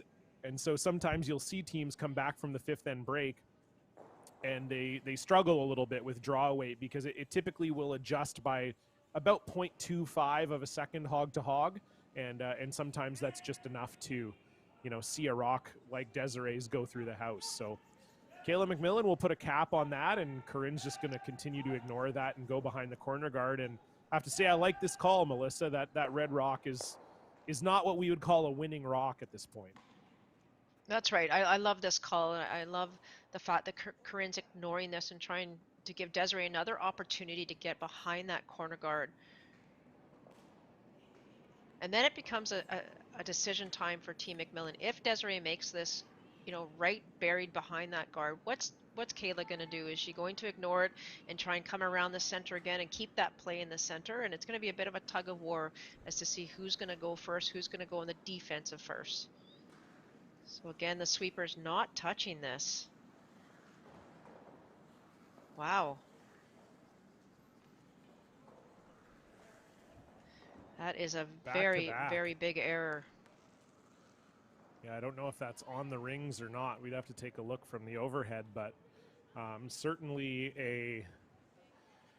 two not great shots from Desiree. We're not used to seeing that from her. Typically don't see the same mistake made twice in a row by curlers at this level. It does look from that angle like it's on the rings, though, but certainly MacMillan is shot and seems all too happy to ignore that and maybe put a little more pressure here on Corinne Brown as Jody Maskowicz throws her first rock here in the sixth. This is such a great call. I saw Caleb maybe thinking about peeling that blue blue corner guard. But this is staying on the offense, and why not? You're in a good position right now. You've got your center, you've got one buried. Try and get another one right in behind there. I mean, obviously, they would love that to be above the tee line, but as long as it's out counting that blue one, it's a great shot. Yeah, nice shot from Jody. And you were talking earlier about trying to keep the play around the corner guard, and I think no question that Corinne's going to now have to bring the play to the center. Looks like they're talking about maybe a double peel here. You a little surprised by this, Melissa? It seems like there's a lot of room there to freeze if they wanted to do that. Well, with that rock slipping to the back eight, I'm not sure. I would agree. I think they could easily follow that rock down. But again, I did mention at the top that I think Corinne is going to try for her try for her two, pardon me, but she's not going to be fully aggressive, like full pedal, gas pedal, full foot on the gas pedal. I'll get it. Sorry, I've had some cold medicine. So, trying to be a little bit more careful, but at that point, it's going to take two rocks now to get where you need to be. So I kind of like the draw there, to be honest. Yeah, I was a little surprised that they didn't call the draw as well. But maybe they're just hoping to end up with a blank at some point, or maybe try to make that that rock of Desiree Hawes in the back 12 count. Not too sure, but yeah, this just allows Kayla MacMillan to throw up another center guard, and it is still MacMillan lying two without hammer here in the sixth. I think if you're Team Brown, you need to consider coming in on Erin's last one here. You peel the guard again. I'll get it right this time, rinse and repeat. So this might be the opportunity to get one in there into that 4-foot area before your opposition does. Yeah, that's obviously what they're going to talk about here. I mean, I think, yeah, especially, it's the sixth end. You've had a bit of a tentative game to this point. You only have 1 point on the board. Probably the only way you're going to generate two here is by throwing a draw. I prefer the draw here too, especially now that that guard's a little higher. I think on Erin's first one, the guard was a little closer and the double was a little easier. But now that it's a little further away, I don't know. I kind of prefer the draw, but it does look like they're choosing to peel once again. Yeah, this does surprise me. I'm going to do your job for you for a second, John. I'm just going to update some scores just because, I can. Team Cotter with a 6-2 lead over Kennelly. Team De Jong with a 3-1 over Jonice. And a 5-2 lead for Team Gill over Team Dangerfield. And 5-2 Nobert over Pitco. And I believe a 5-2 Arsenault over Work. So lots of 5-2s out there. Yeah, lots of 5-2s. Yep. But yes, you're absolutely right. It is 5-2 for Arsenault. They have stolen 3 ends in a row now on Sarah Wark,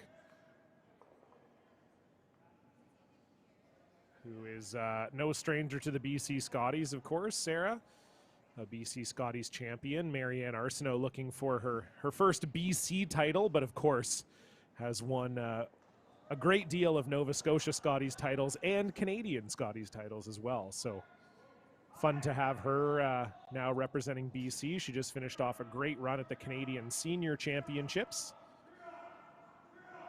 and is playing with Kelly Scott's old teammates, Gina Schrader and Sasha Carter and Jackie Armstrong.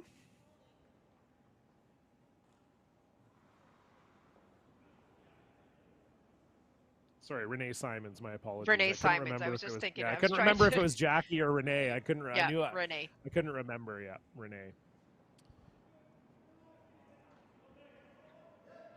So great opportunity here for Kayla MacMillan now. The Team Brown, Erin Pincott made the double, but left her shooter out front, and an opportunity for Kayla to get around it and lie two. They also happened to remove that blue brownstone on that run back, so that one is now out of the way. So really working hard. I would love to have this in the 4-foot. The only advantage here for Team Brown obviously is that blue stone belongs to them, so if they do have to run it, they are running their own this time.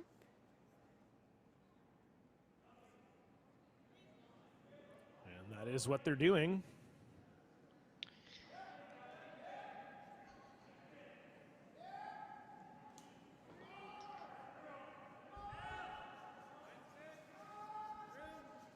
We go back a couple of rocks, and I just want to, especially that last one where Erin played the run back. And I think, John, again, we've talked about momentum. We've talked about, getting your opposition to throw the harder shots, and you had an opportunity there to throw a draw versus a run back or a run back double or whatever it was. And I think, you know, it's really important to be ahead of your opposition where they're chasing you. You don't want to be the ones doing the chasing.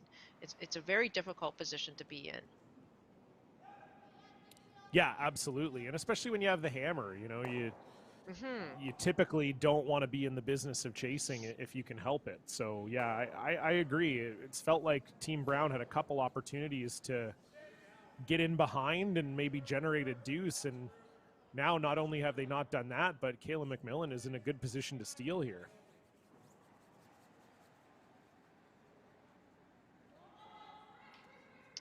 Yeah, if Kayla puts a solid guard on here, I think we'll have to see Corinne Brown drawing to the forefoot against two.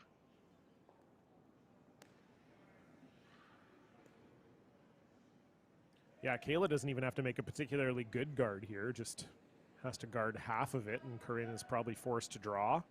And much like Kayla in the fifth end, Corinne also has not drawn for quite some time now, so that could certainly be a factor. So Kayla MacMillan lying two without hammer here in the sixth. Just looking to put a cap on the one in the forefoot.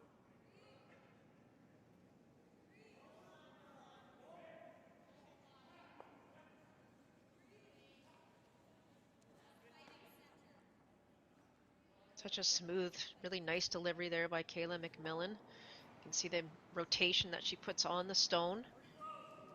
Very consistent.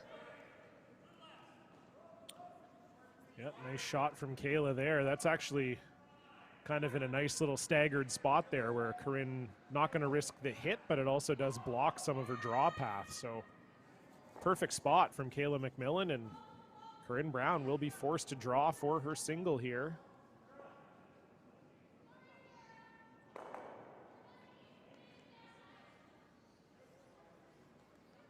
I'll bring out my trusty stopwatch. Looking for about a 15 and a half. 15.3, 15.5, somewhere in there.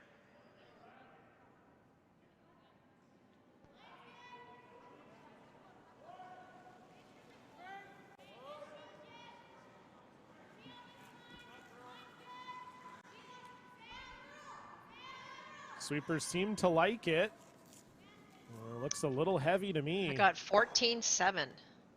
Oh, so that's going to need to find some breaks here. Looks like they're giving up one for sure. Are they giving up two? Wow. They are. So Corinne Brown will slide right past both red counters, and that is a huge steal of two for Kayla MacMillan here in the sixth end. They'll take a 3-point lead into the seventh. We'll be right back. You're watching the BC Scotties live on Curl BC's YouTube.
So welcome back. You're watching the A semifinal of the BC Scotties. John Cullen alongside Melissa Saligo, as we're watching the number one seed, Corinne Brown, facing off against Kayla MacMillan. And as you can see by the scoreboard behind those skips, a huge steal of two by Kayla MacMillan in the sixth end. And it is now a 4-1 lead for the team from Vancouver. And Melissa, safe to say that was Team MacMillan's best end of the game so far in the sixth. I would fully agree. They made a ton of shots. They almost made all their shots, I believe, and just some half shots by Team Brown. And perhaps maybe, you and I talked about it, John, not, they had the opportunity, Team Brown did, to the change the dynamic of the end. They had the ability to go more on the offensive rather than just keep playing defense and defense and defense. And then for Corinne Brown on her last one, as you said, she hasn't thrown a draw for quite a number of ends and has to throw a cold draw to the forefoot, and unfortunately just slipped back to the back 12 there and gave up a steal of 2.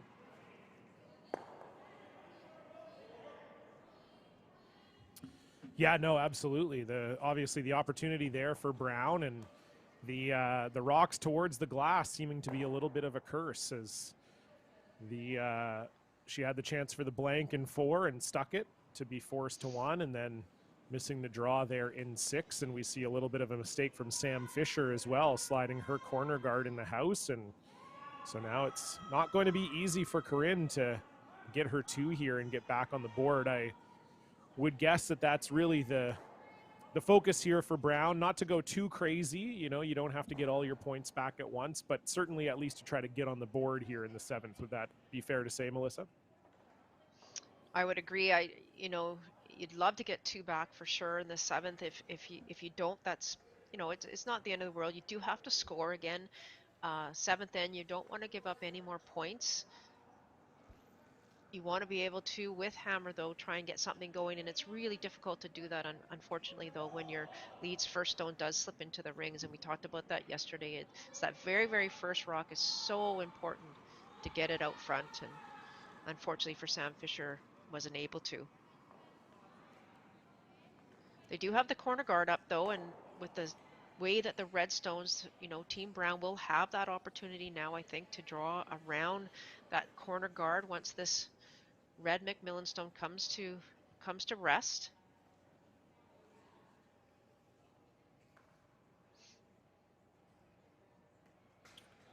And so it is MacMillan lying 3, but that one does slide a little deep, so Brown might have the option of coming to it.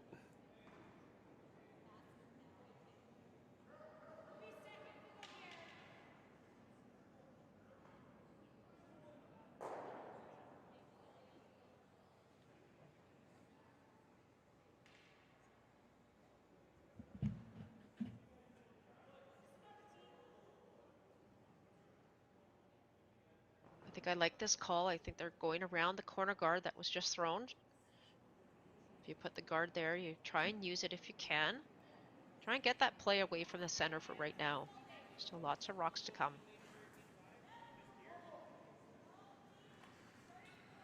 Yeah, I like the call too. I think it's probably a rock or two too early to bring the play to the middle, like you were talking about last end. And it's Desiree Hawes heavy again here. Both the sweepers completely backed off, although this looks like it will slow down. You got to be second shot here, though. And she is, so does get it around the corner guard, not in the perfect spot, but not too bad. And that's going to force Kayla into appeal here. And I like this call from Kayla, too. It's a good look at the 2020 Scotties Championship banner there, hanging in the home club of Team Brown. As we'll get a look at this peel here from Lindsay Dubé. And she makes no mistake.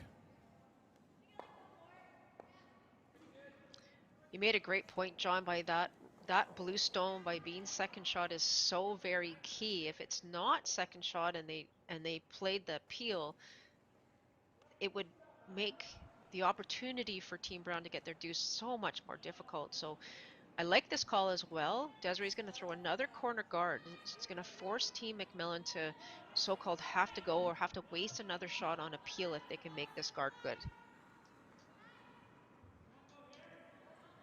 The other option, of course, would be to draw to the open side, like the other side, and try and lie maybe third shot over there. But I like this one.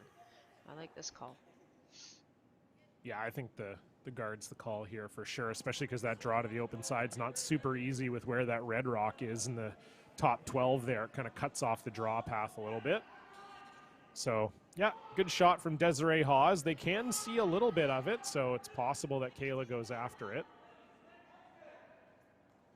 Yeah, I like this call. I think you go after it and you just throw it a little tight, and if you peel off the guard, no harm, no foul.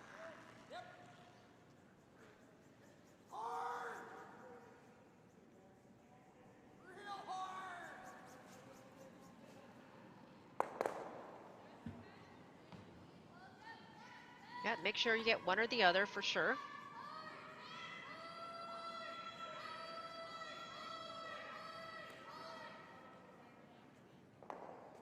Nicely done.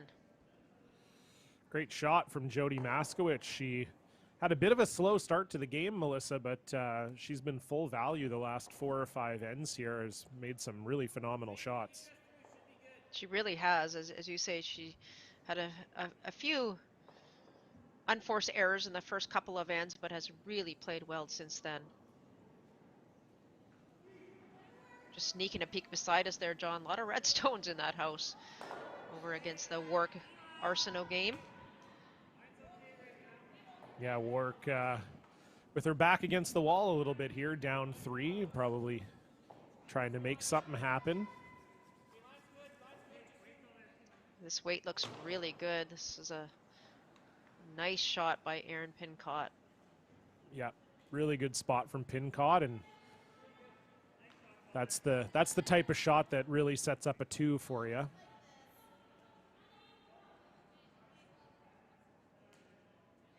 And again, Kayla with a 3-point lead. Won't be too fussed about giving up 2 here. Obviously, in an ideal world, you'd love to force Brown to 1 here, but giving up 2, not the end of the world. You just can't give up 3, so that's where the peel comes into play here. Yeah, I think MacMillan would be super happy with a force in this end. That great shot by Erin Pincott. Opportunity now to freeze to that one that's back 4 and try and set their deuce up that way. And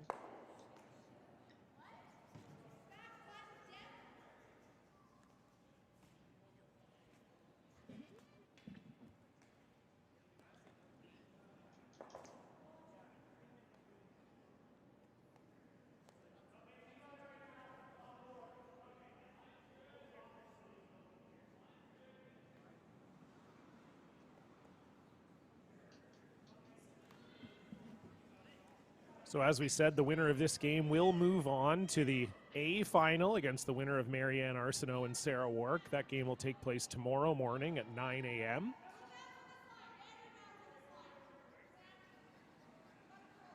There'll be a couple ladies games tonight. Shauna Jensen will be taking on Diane Gushalak, and Taylor Reese-Hansen will be up against Sheila Cowan.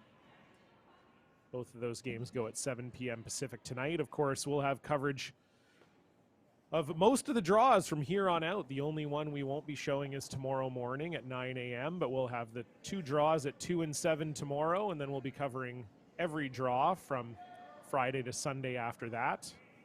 You'll be able to watch all the weekday draws right here where you're watching them on Curl BC's YouTube page, and then on the weekend it'll switch over to cbcsports.ca if you're streaming, and Check TV if you're watching in BC on standard cable.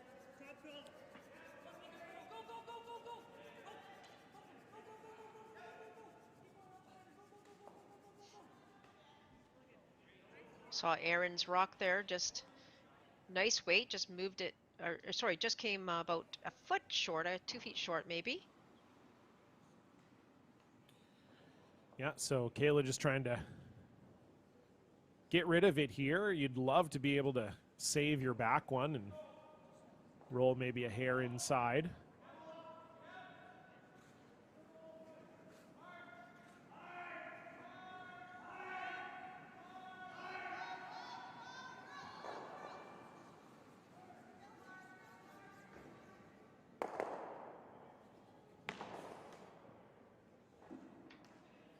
All right, well, I guess she was looking to double there. I was a little surprised by that. I thought she could maybe see enough to potentially get inside of it. But in any case, Melissa, a huge opportunity here for Corinne Brown. I think she was. I think she was still trying to hit it and move, spin everything out and try and roll a little bit behind, but because you heard them try to sweep for curl. But unfortunately, as you say, John, now a huge opportunity here out of nowhere for Team Brown to be sitting 3.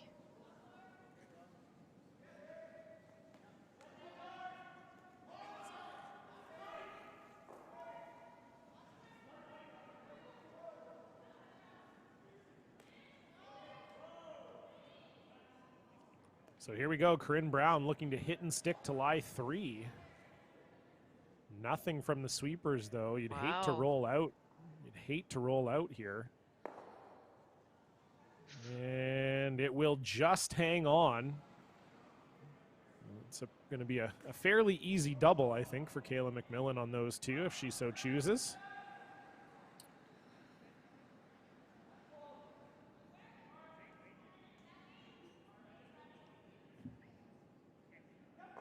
As you said a few minutes ago, John, I think Team MacMillan would be very, very happy to give up a deuce here. Obviously, they would love to have forced, but giving up a deuce here, they still have, you know, up 1 point with the hammer and maintain control. So playing the double here, they might even be able to get the double just by way that they're lined up and roll towards the center. Make it, you know, slightly more difficult for Team Brown to get their second point. Yeah, the key thing here, just make sure 2 of those rocks go away. Mm-hmm.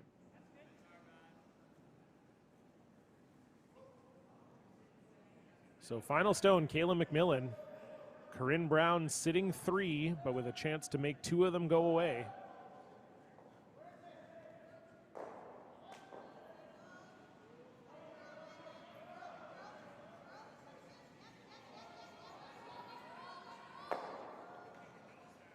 And she'll make no mistake. Great shot from Kayla MacMillan. And so Corinne Brown will have the open hit for 2. For a while, it was looking like MacMillan might be able to get the force, but in any case, 2 is not terrible with the way the scoreboard's shaping up.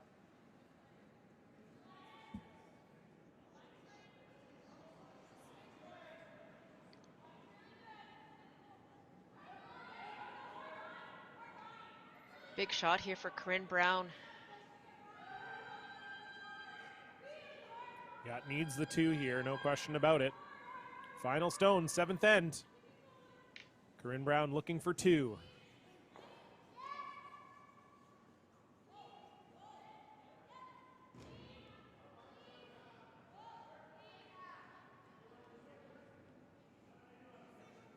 And as expected, she will make no mistake. So put 2 up on the board for Team Brown as they get themselves back into this. But Kayla MacMillan will take a 1-point lead and the hammer into the all-important 8th end, and we'll have that for you right after this.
Hello, everybody, and welcome back to continuing coverage of the BC Scotties live from Kamloops, British Columbia. John Cullen alongside Melissa Saligo as we watch this A semifinal action between Corinne Brown and Kayla MacMillan. And Melissa, a big 7th end for Corinne Brown, getting a huge 2 points to get her team back into this game. And to start that end, it was all Team MacMillan. Like they looked like they were in complete control. They were peeling corner guards. And, we go back, John, to that first shot of Kayla MacMillan's, and I'm just not 100% sure. I thought for sure she was playing the hit and trying to roll under a little bit. If she caught one of her back ones, that was fine. But she threw a ton of weight, like peel weight, and as you said, maybe threw peel weight to try and get the double, but the double was never there. So I'm not fully sure what the exact call was, but nonetheless, Team Brown made no mistake with their last couple and put two on the board. Very important two on the board. Yeah, that's a couple times now we've sort of seen this from this MacMillan team. I think both Kayla and Jody have the ability to throw that big weight, and I think we've seen it a couple times now where maybe they've just thrown a little more weight than they need to. I think so too, and we've talked numerous times about the ability to select the right weight for the shots that you're calling, and I think I just don't think that was the right weight for that shot. I think you could have brought your weight way down, brought your sweepers into it a little bit more, and maybe made a hit and roll under. So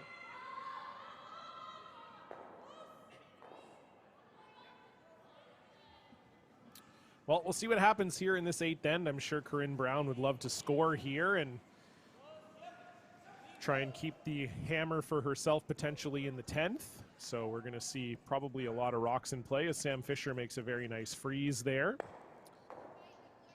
Speaking of the team from Kamloops, of course, we have provincial sponsors, but we also have some local sponsors from Kamloops that have done a fantastic job supporting this event in their hometown. Of course, anytime we do these sorts of provincial events across our beautiful province, it can't be done without the local organizing committee and support from the local businesses. So we just want to spotlight two of them on this draw, and those two are Napa Auto Parts Kamloops and Visual Signs and Printing.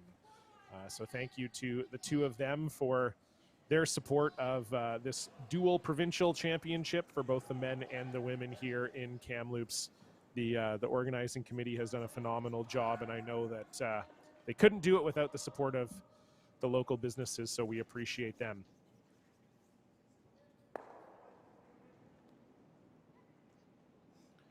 And so here we go. This is Corinne Brown now. Melissa really seems to be putting her foot on the gas and trying to just get a ton of rocks in play, something we haven't really seen from them so far this game. no, two great shots to start off this end for both of the leads. So now it's about positioning, kind of a cat and mouse game of trying to set your rocks up at the right angles. And I think Team Brown would be okay if they were able to force Team MacMillan to a single point here in 8. Ideally, I think if they wanted to steal, they may have elected to throw us a second corner guard. So, a steal or a force here isn't bad for Team Brown.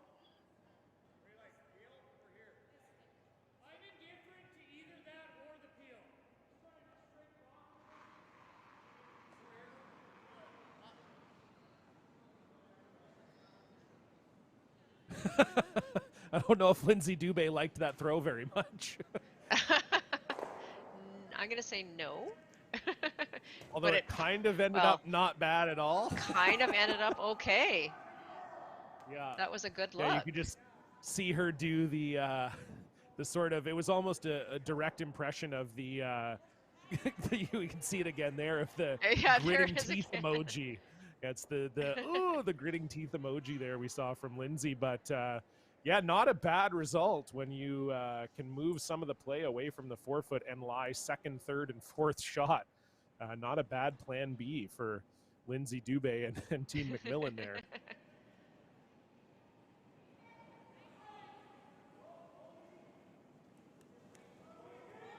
So a couple options here. I think Team Brown could have thrown the draw, come around, maybe tap their blue one or maybe freeze to that red one. It wasn't easy the way things were lined up. But because that red one's so far back, I think the freeze was there. I'm not sure I loved, just basically on what happened here is because they hit and stuck. I think they were trying to hit and roll. But now Lindsay might have a chance at a double here, depending on how much of that bluestone you can see. The first one there on the center. So I think for Desiree, you had to roll that rock somewhere else. Once we get a look at it here, we'll see how much she can see of it.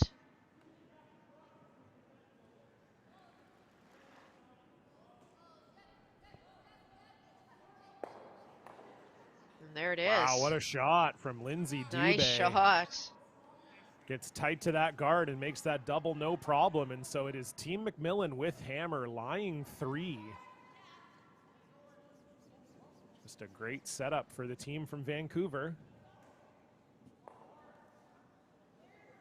That was a great shot. You couldn't see a ton of that rock, so that's a wonderful shot by Lindsay.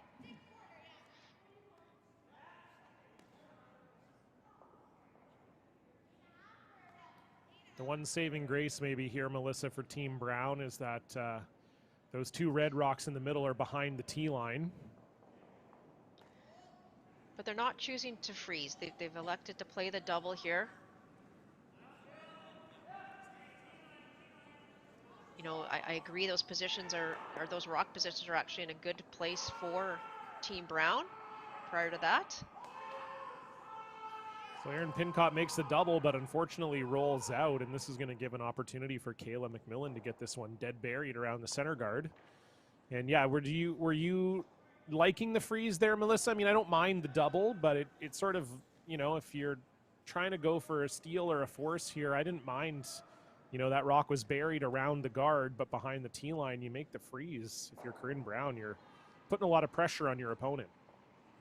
I agree. I think the end plan here for Team Brown was to force, and by playing the double, I'm just not sure that gives you your outcome that you were looking for. And if you play the freeze and you make it perfect, you're probably forcing Team MacMillan to peel or have to come right on top of you, and the force is very, very much alive. But with that double, great shot, but with the rollout, it does give MacMillan an opportunity to set themselves up for a deuce here.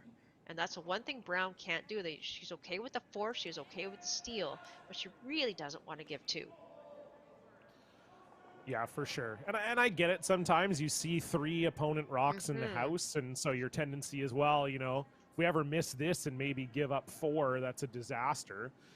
Or, you know, set up for giving up 3 or 4. But yeah, interesting call. But luckily for them, Jody Maskowicz sliding a little deep, and so now Erin Pincott will have the opportunity to get behind this guard.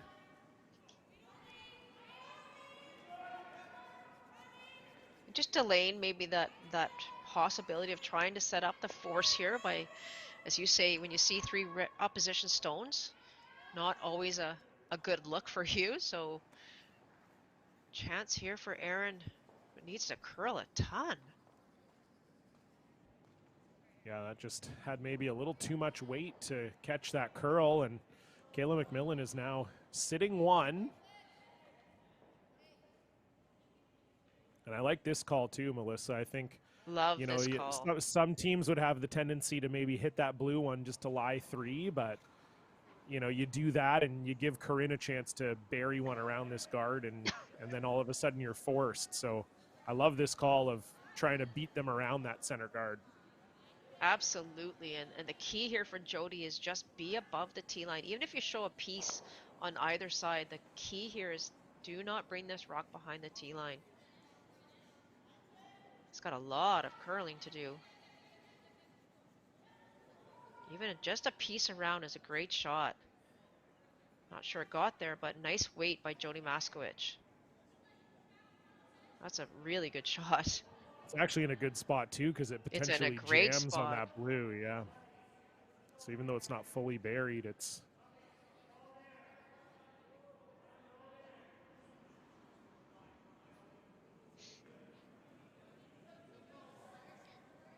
See Coach Brown coming over to have a look. That's him there standing up, coaching over on the side sheet, but just having a look to see what his kid's doing.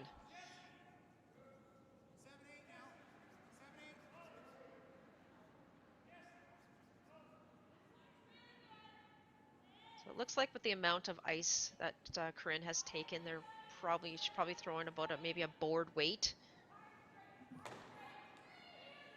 Not sure she can get under, John. Is that what she's just trying? nose maybe? Even maybe. Yeah, I think so. Nose is but good. I think even just nose isn't terrible either. Yeah. Yeah, nose is good. Yeah, certainly a down weight takeout here, and this looks like it might be a little light. Sweeper's picking it up right away. Got lots of room by the guard. This looks great. What a shot by Corinne Brown. Fantastic shot from Corinne Brown. Yeah, that's an end saver right there. Corinne Brown now lying one without hammer.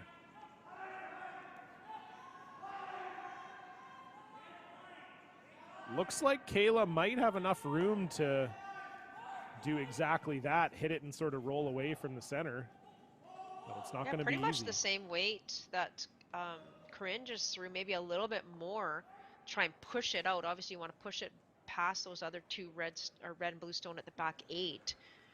You can obviously only see about maybe a quarter of this stone, if that.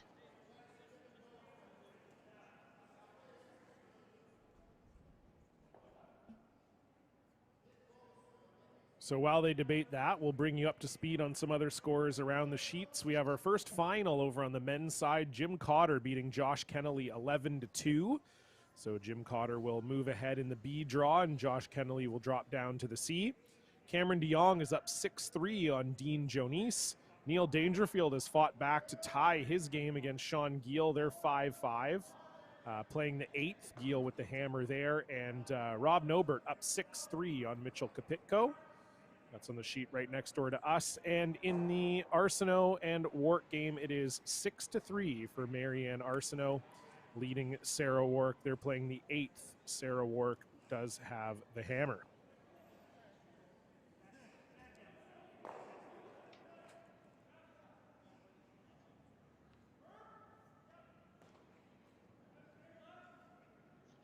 So Kayla MacMillan pretty much throwing the same shot that Corinne just did. However, she can see a lot less of this rock. So a nice hack weight, I would imagine. Trying to hit, just punch it out to the open and roll her shooter away from the center.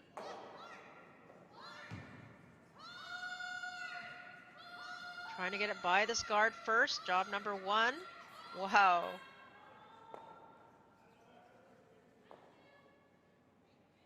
And a great shot, but an unfortunate jam there at the back, and that does leave Brown sitting 1.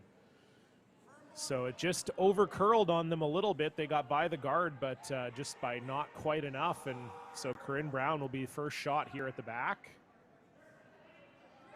And this is a bit of gut check time here for Brown, Melissa, because if she misses this, she is potentially giving up a bundle. That's right, and you try not to think about that. The goal here is just to right where Aaron's broom is. Just an out-turn draw, new path. They haven't really seen this path. But just have to put it really shot rock anywhere, you know, first or second shot. Half around is perfect.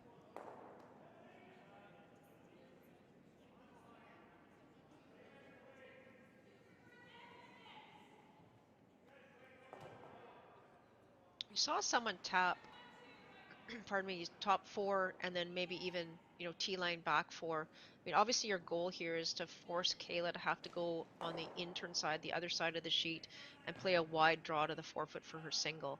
There's a really good look at it. If you do happen to come, you know, deep and you give Kayla the exact same shot to follow you and get your 1, that's not a bad shot either, only because you force MacMillan to a single, you have hammer back in the 9th then, and you're down 2. So I think ideally job number 1 here is to try and steal or force. Job number 2 is just to ensure that you give Kayla, you know, you'd love to give her that just cold draw to the 4-foot. Corinne does not like the weight out of her hand. This is her final stone, and she needs to find second shot here. This looks really heavy. It does. You do not want to come to this back one and set up a double. And that will get over just in time. So I think She's minimized the damage with that. A little heavy. It'll give Kayla an opportunity here to just draw to the backing for her one. Thankfully, it didn't end up in a spot where Kayla could make some of those other reds in the house count. And again, that you're forcing. That's not the end of the world, but ideally you would have loved that above the tee line.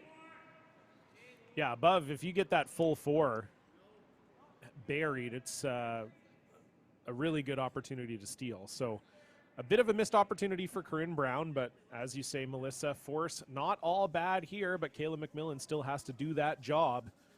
She's facing two Corinne Brown counters here with her last, and will need to find just a nibble of the forefoot to get one. Final stone.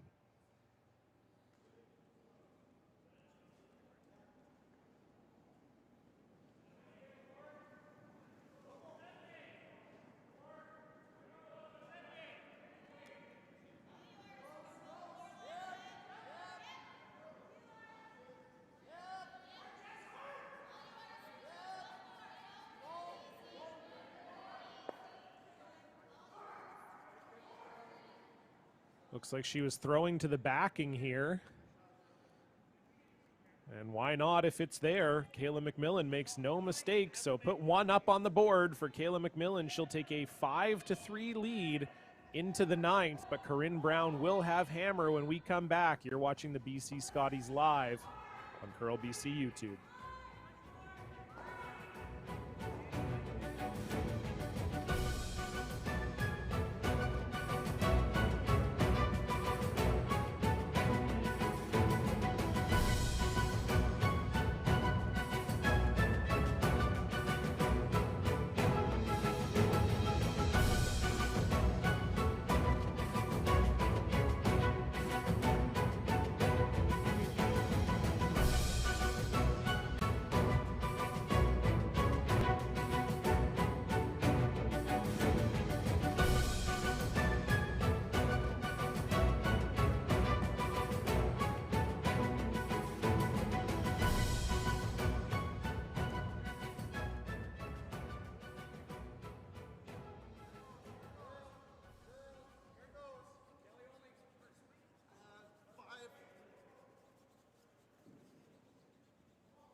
So welcome back, folks. Ninth end action here from the BC Scotties in Kamloops, British Columbia. John Cullen alongside Melissa Saligo here on the call. And the eighth end, a little bit of a back and forth affair, Melissa. Looked for a while like Kayla might be putting up a big score. Then it looked like Corinne might steal. And in the end, we landed somewhere in the middle with Kayla taking her single. Yeah, very much so. And things were setting up really, really well for MacMillan, but a couple of great shots by Corinne Brown and a half shot, or kind of a jam, I guess it was more than anything, by Kayla on her first. Doesn't allow her to bring those other red stones into play and just ends up getting the single. But I think the important thing there for Kayla is she will be happy that she scored there.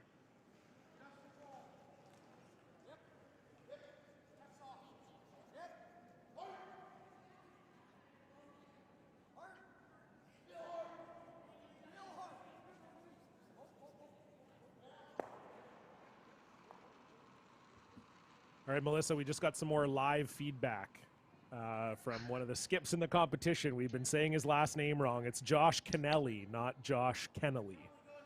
So I can now report Josh Kennelly lost by 9 to Jim Cotter just right now, 11-2. We got you, Josh. Josh, we blame John for those kind of mistakes. Yes. Oh, yeah. All the mistakes on this stream are my fault. Yeah. Of course. Yeah, 100%. And I'll take the full blame, no problem. So Kayla getting a center guard up here, and Corinne getting the corner guard up, so we may see some action. Yeah, similar setup to what we saw before, where, with the hammer, especially this last half of the game, Corinne Brown tends to try and get more rocks in play, tries to get something going, throws the corner, will ignore whatever's going on in the middle, and now try and get one in behind that corner guard. Wants to bring the play away from the center as early as possible. This looks really good by Sam Fisher. Yeah, very nice pair from Sam.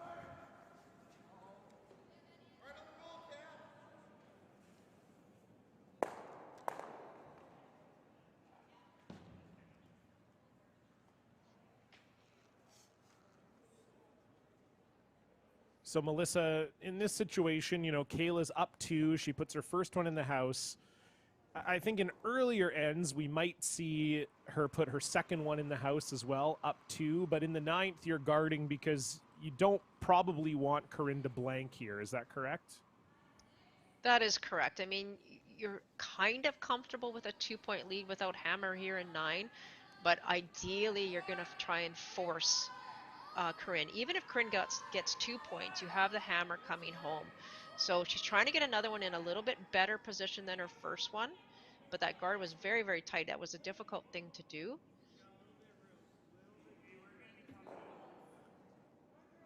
So I think as long as for Kayla, she keeps putting rocks in the middle, trying to keep blocking up that center, even though Team Brown is set up on the left-hand side of the sheet as we look at it, she is okay with giving 2 points here. She just doesn't obviously want to give more than 2. Yeah, exactly. Anytime you can be tied up coming home with hammer, you're happy about it. So that's sort of what I was alluding to. I mean, yeah, like you say, I think when you're up 1, you know, without hammer in this situation, you definitely don't want a blank. If you're up 2, certainly not the end of the world if Corinne gets a blank. You'd like to trust your team's ability to not give up a 3-pointer. But yeah, no, I agree with you, Melissa. I like seeing MacMillan go for it here. I mean, obviously the dream scenario here is you force Corinne Brown, and you've got the hammer coming home up 1.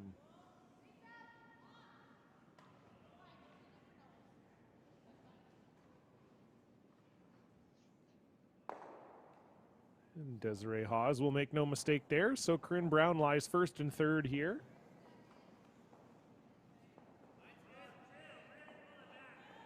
But that Sam Fisher rock there, just good look at it, completely overburied.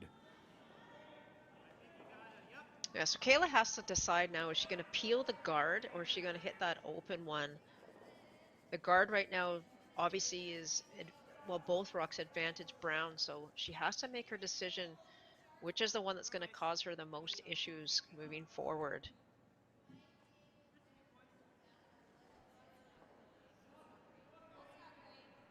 It's that old problem rock. Yep, problem rock. Neither team has used a timeout yet, and so Alice McInnes for Team Brown and Katie Witt for Team MacMillan are sitting in the back there in our view.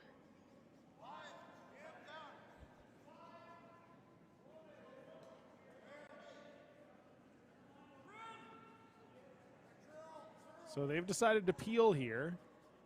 Do you like this call, Melissa? Normally I would say yes. Normally I would say this is the problem rock. This is the rock that would allow Team Brown a potential 3. It's hard to leave that other stone just sitting there in the top 8, so they're lying second and third, or sorry, first and third. But yeah, I don't dislike it, John, by any means. What was your preference there? Well, I sort of feel the same as you, you know, because of the way that those rocks are set up, and like you say, with Corinne being first and third, I wasn't sure about it. I mean, Corinne's replacing it, so usually when you see that happen, then you probably made the right call to peel it. Because, yeah, I guess I'm not sure what else they would have done particularly. I guess you could hit the open one in the 8-foot. That might have been my lean. Yes, I know they've got one buried behind that corner guard, but I'd be very worried about giving up 3, although we're having Desiree Hawes slip into the house here. So now that call's looking even more prescient by Team MacMillan. Yeah, and that's, you know, Desiree's been heavy quite a few times so far in the last couple of ends, or few ends actually. So unfortunately for Des, just slipping into the rings there. So great chance here for Jody Maskowicz now to make some blue rocks fly. But I think you're right. You make such a good point is, when you remove a rock, like for example, the corner guard, and they replace it, it makes you feel better because it makes you feel like you did make the right shot or the right call. Yeah, exactly. Nice shot. Really good from Jody, especially if that can spin back a hair. I think that red will be wide open, but it is MacMillan lying 1-2 here without hammer in the ninth. As we get a look there at the Arsenault-Wark scoreboard, Marianne Arsenault up 7-4 on Sarah Wark. Or sorry, 7-3, my apologies. So 4-point lead for Marianne Arsenault playing the ninth. They've got to feel pretty confident about that. As we said earlier, the A final for the ladies goes tomorrow morning at 9 a.m.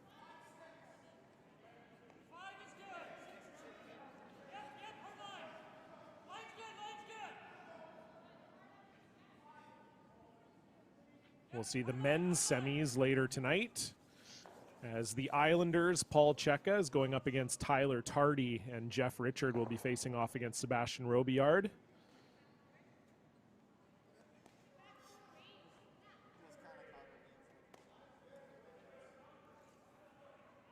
So it looks like they're splitting their blues here, Melissa, just trying to poke this blue one behind the two red guards and then roll the other one sort of in front of the other red. Is that right? The other way, they're trying to cross it and push the one that's there back on the red stone, that's just on the side forefoot, and then roll the shooter a little bit under. So gotcha. Either one isn't too bad, but yeah, that this way that they'll kind of end up corner freezing that red stone that's buried. I really, really like this shot. Trying to keep your blue ones in play, try to move them around a bit, and maybe give yourself a chance here. Just can't line up a double, so you got to roll one way or the other.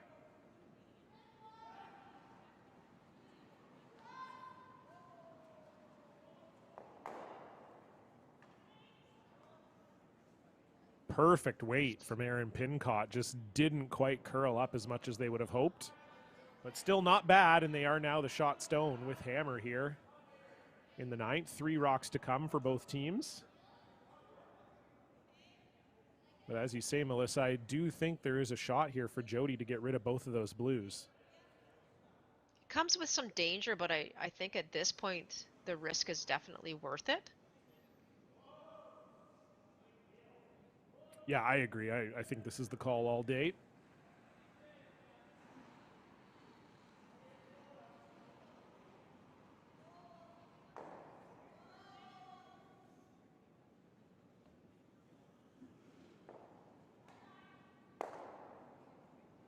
And Jody will drive it right through the hole. So Corinne Brown lying 1 here with the hammer in the ninth. Opportunity here to put a bit of pressure on.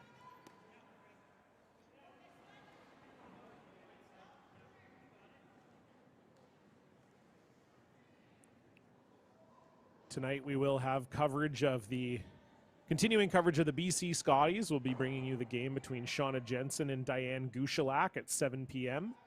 right here on the Curl BC YouTube channel. I'll be taking tonight off, but you'll be joined by the trustworthy and wonderful Melissa Saligo, and Luke Coles will be taking over my chair. So that'll be a great game tonight. So make sure you join us then. And of course, if you're not aware, we are streaming every single game that's happening throughout the event. There's only one that will have multiple camera angles and commentary. That's the one you're watching right now, but we are streaming all of the games. So if there are other games you're interested in watching, well, we have them all for you here on Curl BC TV. And I think that's a pretty good shot from Erin Pincott there, Melissa. Sorry, Luke Coley. My apologies, not Luke Coles.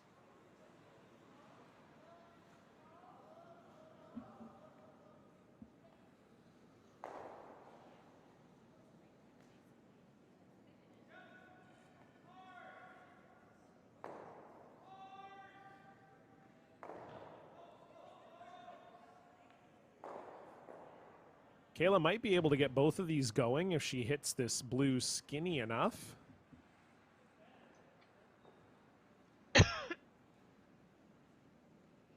Yeah, I'm wondering if that is true, and I think that's what she's taking on right now, is if she can double these. I think so, yeah. I mean, ideally, getting rid of one is job number one, but if you can ever thin the one that's half buried behind those two reds, I think you can push it back. It's just a matter of how much it jams off the other one. Yeah, I think they all go. I think ideally that's what they're so. seeing, is all three of them would probably go. You hit it in I the was right expecting her to spot. throw it a lot harder, actually, but this has got some speed. And There how it about is. that? What a shot from Kayla MacMillan. Fantastic. Doesn't quite get rid of the second one, but that's a classic skip look. Yeah, I know. That's the classic skip look right there. Oh, I didn't get the second one out of the house. It's like, well, I mean, you made a pretty amazing shot. And 4 out of 4. yeah, exactly. And you're still sitting 2 here. So, yeah, fantastic shot. I didn't think she could get that blue one without moving that red out. So, really nice shot from Kayla MacMillan. And now the pressure's on Corinne Brown here.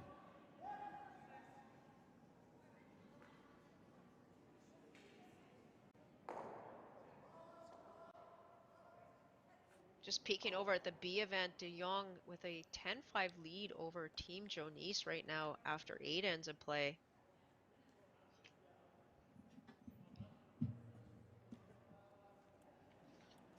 A win there for De Jong would put Dean Jonice on life support down in the C event.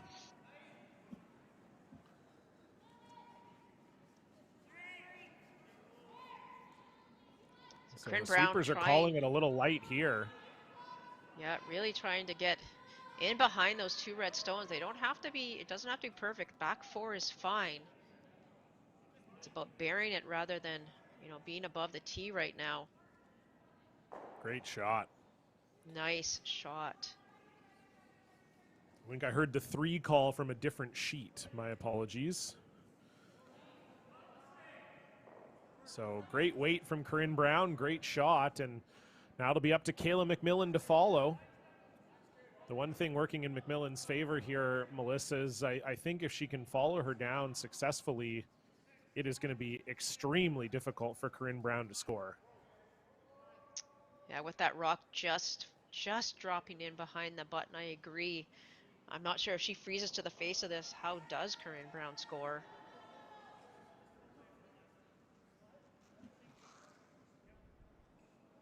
She might have to enact the men with broom strategy and break the rock into several fragments and try and loop it over the 2 red guards onto the button. So here we go. Final stone for Kayla MacMillan. She's up 2. She doesn't have hammer. Looking to make a freeze and put all the pressure back on Corinne Brown.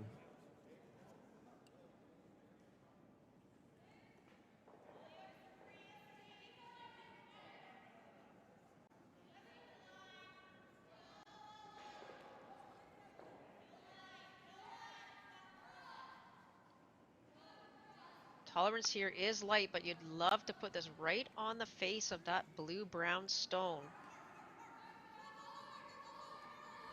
Can they get it to curl?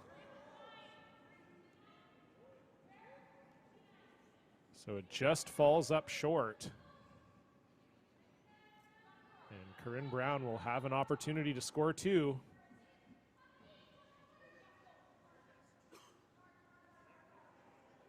Yeah, weight was pretty darn close, John. Just it didn't finish the same way the brownstone did, and so. But it's in a good spot though for Corinne Brown now going to the other side. She's going to play the same thing that Aaron did a couple of rocks ago, and she does have to get half of the button.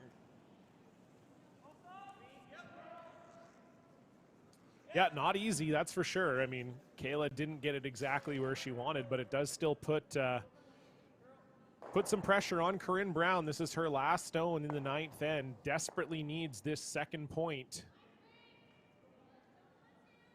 And she thinks it's a little heavy out of the hand. She has no backing if it is indeed heavy. Sweepers are fully off of it. This needs to slow down in a hurry. You never want to push your own out. Oh, wow. And Oh, she boy. did, and did she move it far enough where she maybe gave up a steal here? Oh, boy.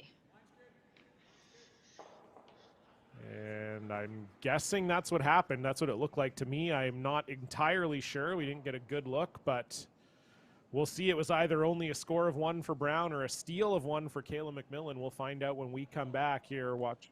Okay, we're hearing from the truck that it was a steal. So Kayla MacMillan will take a 6-3 lead into the 10th end. Corinne Brown going to have to find a way back into this with only one end to go. You're watching the BC Scotties. We'll be back right after this.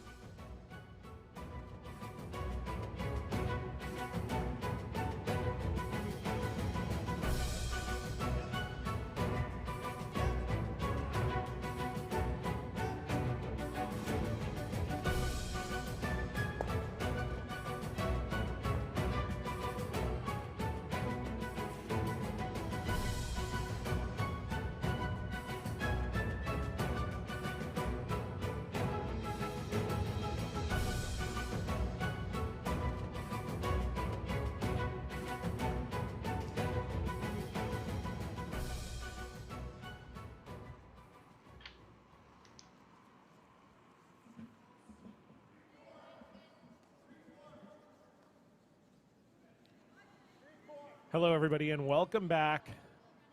You're watching coverage of the second draw of the BC Scotties live here on Curl BC TV. John Cullen alongside Melissa Saligo. It's a battle between the number 1 and number 5 seeds, Corinne Brown against Kayla MacMillan, and thus far it's been in a very impressive game from Kayla MacMillan as they're up 6-3. And Melissa, what can Corinne Brown do to get herself back in this? She needs to get some points on the board in a hurry here. Yeah, we're in the 10th end. I guess I think number 1 is she's got to find a way to get rid of that last shot of hers. And, just a really, really unfortunate and unforced error by Corinne. She's got a draw for 2 and ends up hitting her own out and gives up that steal. So right now it's you put out everything you can out there. You put as many guards up as you can. You try and get around. You forget what Kayla's doing, and you just try and find a way to get a 3 on the board here. Time to pull out all the stops, John. It's all you can do. Yep. Yep. Be a 16-year-old teenager and start pulling out the stops. I don't know if teens in your neighborhood did that, but mine would pull the stop signs out of the ground. So that's the metaphor I was going for there. Oh, that's good. Not me. Not me. I curled. Are you kidding me? As if I was pulling a stop sign out of the ground. I just know that was a favored way of vandalizing when I was in high school. Oh boy. 2 great shots there. I don't even know what else to say. Good job by Sarah Loken. I'm going to talk about curling because I'm just so disappointed, John, that you and your friends pulled out stop signs. It was not. Okay. Yes, 2 excellent shots from Sarah Loken, long-time lead, and she's just a fantastic player.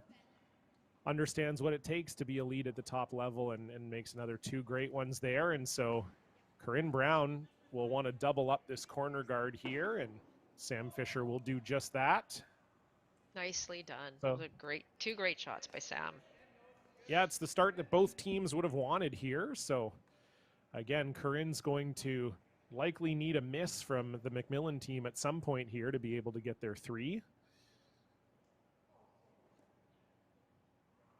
Lindsay Dubé just looking to put up a guard here.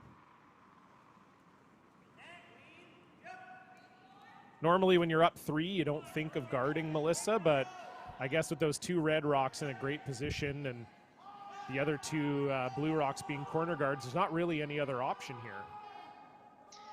No, the way Kayla's played it, you almost have to play the center guard, which I like you, John. I really don't like when you're up 3 points. you know, you have to look at the scoreboard and you have to say to yourself, I don't need any more points to win, so what do I need to do? And I think the more rocks that you put in play, and I feel like I've said this before, but the more rocks you put in play, the more chances your opposition has of also putting more rocks in play, which is exactly what they want. So, you know, but really, with the way Kayla called those first two rocks, which were absolutely perfect by Sarah, there's nothing else you could have done but put a nice tight guard on, which Lindsay did.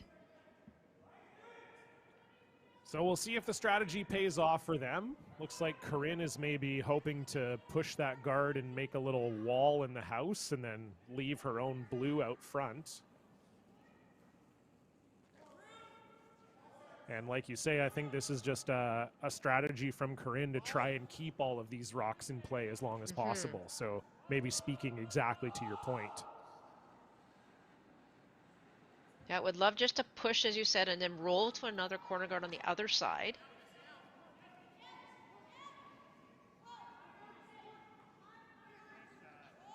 Best shot, of course, would be to push that one, you know, as far back as possible, like behind the tee line, but keep it in the rings. Really nice shot from Desiree Hawes. Yes, nice shot. Pushes that red one all the way out into the 12-foot and gets some separation between those two reds at the top. And now I think it's probably a peel party for Kayla MacMillan. Oh dear, I would agree with you, but that's not what she's indicating. But you know, you got 3 blue stones up there. How do you double peel? There's the timeout. Yeah, I think this is a good chance to talk to coaches right now.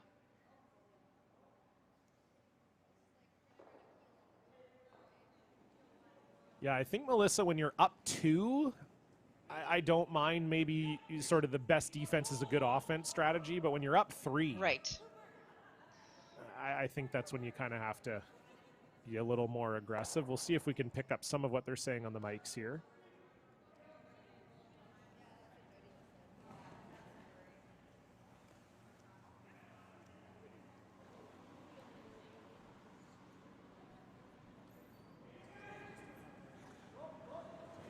if only Katie would talk louder.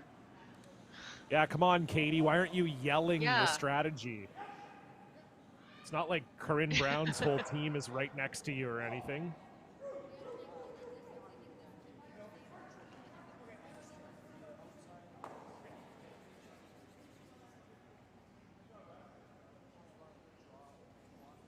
Well, we can see in the background Dean Jonice's team sitting dejectedly around that table, so I'm guessing that Cameron DeYoung did finish off the job there.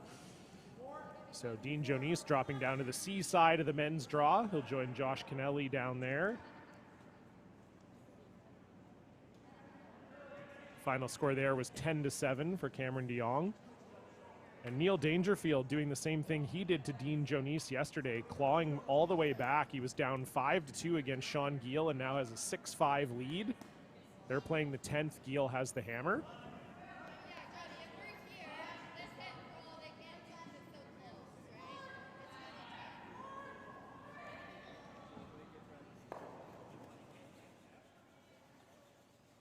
So it looks like they have decided to put another rock in the house. Yeah, I think she called it actually just tight, you know, maybe even just biting top 12. She doesn't want this very deep. She doesn't want to give the team Brown an opportunity to hit and roll behind those 2 blue stones, those blue corner guards. And this is the problem when you're up 3 and you're bringing all the rocks. You're keeping all your rocks in play. I mean, they've curled 100% this end. It's hard to argue with that, but you don't need any points and you have to manage your scoreboard here. But I think with 3 blue rocks, it's hard to determine where to peel now. Yeah, I mean, I don't mind it. I mean, I think it's one of those things, like we say, if you're down 3, you're counting on misses from your opponents. So if you keep making shots, then you're still probably going to win. And yeah, the strategy could very well work out for them. I mean, they are now lying 4. So you got to think, if you're Corinne Brown, you got to score 3. You only have 5 rocks to go and your opponents are sitting 4. It's not necessarily the best situation to be in, that's for sure.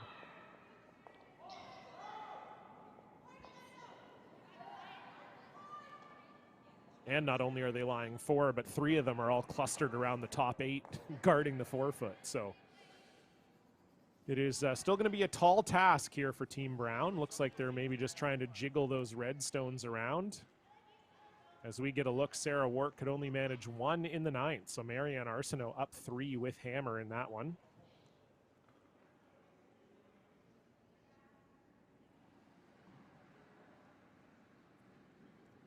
So I think the call is to jiggle those 2 that are frozen on top of each other. The other option, though, I'm not sure that they looked at, is hitting the one that's open there on the left-hand side of the center line and rolling behind the two corners. I almost like that better.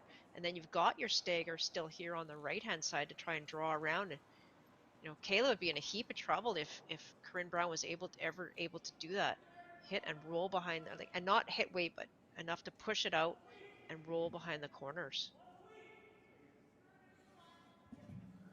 Yeah, I don't mind that. I just think the rock that's really causing you difficulty is the one that's in the 4-foot right now. And so That's the one I mean. Hit off that one. Oh, I see. I see. Yeah. Just leave the 2 staggers right now. They're guards for you. Yeah. Yeah, no, totally. I don't mind that at all. Sorry, I thought you were talking about the one in the 12-foot. No. Yeah, no, I agree. I think that's the problem, Rock, like you say. And yeah, I think if you can roll over, that's pretty good. And okay, they're deciding to jiggle, which is not bad either. You separate those 2 rocks and you roll your shooter sort of on top of that red one there. Especially if you're only playing back line, you might even just leave your blue one right there and sort of force MacMillan to blast a few of her own out, which is never a bad time either.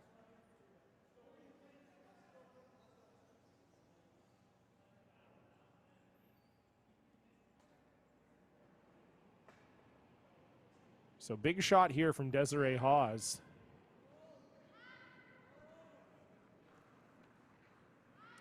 It's a little more weight than they wanted. They're calling hack.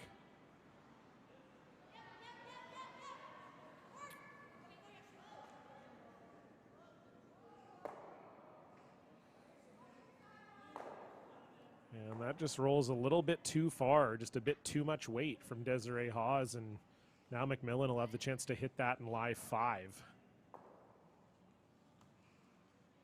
Yeah, just rolled, you know, basically she's had about 5 feet extra weight with that hack weight and just rolled about 2-3 feet too much. So big miss opportunity there. Not that it was an easy opportunity by any means. No, but the pro side there was light for sure. So for sure. Just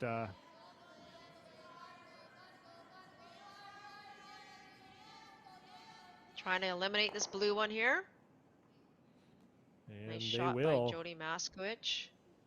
Yeah, I kind of like kicking that one out into the 12-foot too. It doesn't give Corinne a lot of room to maneuver there. So it is MacMillan sitting 5 and up 3 without hammer here in the 10th. Corinne Brown going to have some work to do.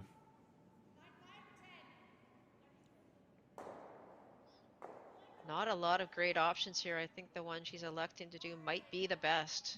You put those 2 corner guards up, John, and that's kind of one of my big things is you put those corner guards up, it's really nice to use them, and Corinne Brown just hasn't had that chance so far this end.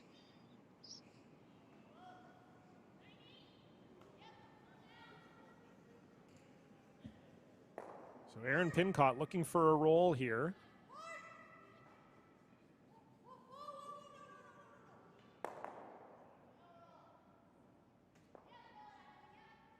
Nice shot. Not a bad shot from Erin Pincott, although I do think it will be open to hit for Jody Maskowicz. Yeah, I think it is. You're right. It is wide open. There's a good look at it. Yeah, just rolled a hair too far, and if Jody Maskowicz gets rid of this, Corinne Brown is going to have to make her last 3 rocks count.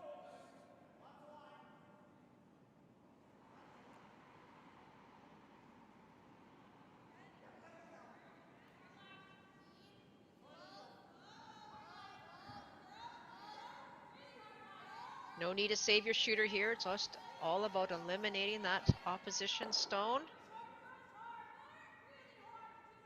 Or save your shooter as well, which you don't need to do. A great shot there by Jody Maskowicz. Yep, fantastic shot from Jody Maskowicz. It is Team MacMillan still lying 5. And as I said, Corinne Brown now going to have to find a way to get her last 3 stones to count.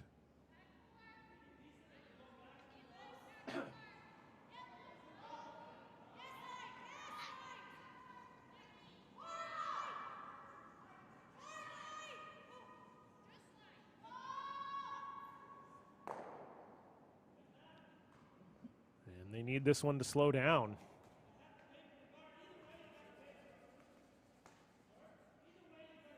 And it will stop in time to be shot stone, so now MacMillan will have a decision to make here.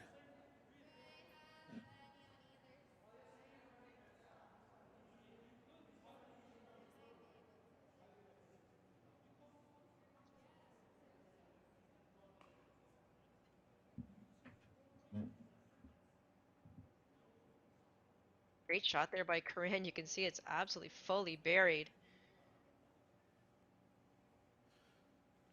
Yeah, so if you're Kayla here, Melissa, I guess the temptation might be, yeah, to just follow it down and kind of nullify it. Would you ever think of just peeling here? I guess the problem with peeling is you can't really get rid of both guards. No, I would literally just follow it down. If you can't see anything of that rock, which I don't think you can, I mean, if she feels like you should see it one way or the other, that's fine. But I just love drawing right down on top of it and, as you say, nullifying that rock. That was a great shot by Corinne Brown.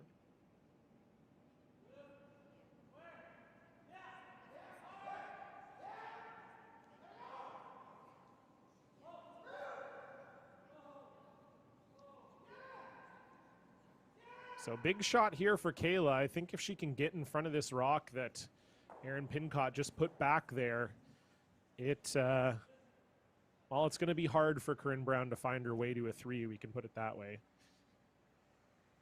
And I think for Kayla, she needs to remember she can be right on top of that rock. She can be anywhere between there and 4 or 5 feet ahead of it as well, as long as it's, you know, half to 3/4 buried and out counting that blue stone at the back. Because, as you said, Brown needs to make all 3 of her stones count that were left. So two to go right now. So put it in a position that, you know, Team Brown feels like they would have to deal with it, but they don't have a lot of options to deal with it at this point. So here we go. First stone for Kayla MacMillan in the 10th. Just looking for a freeze.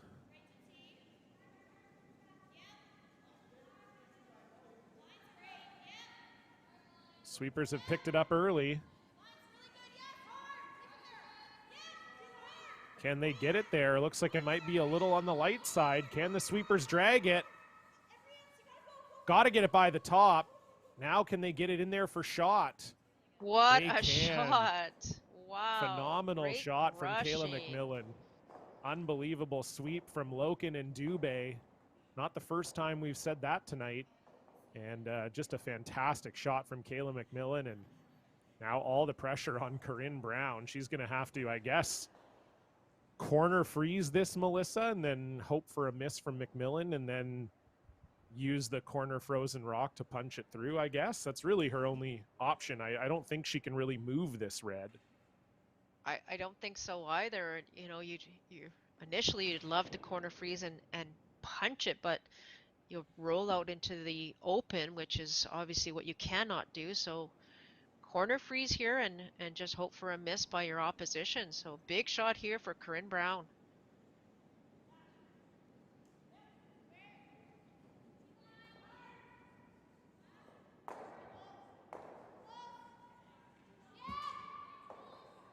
Just have to make sure they're out ahead of it here. Can't be deep.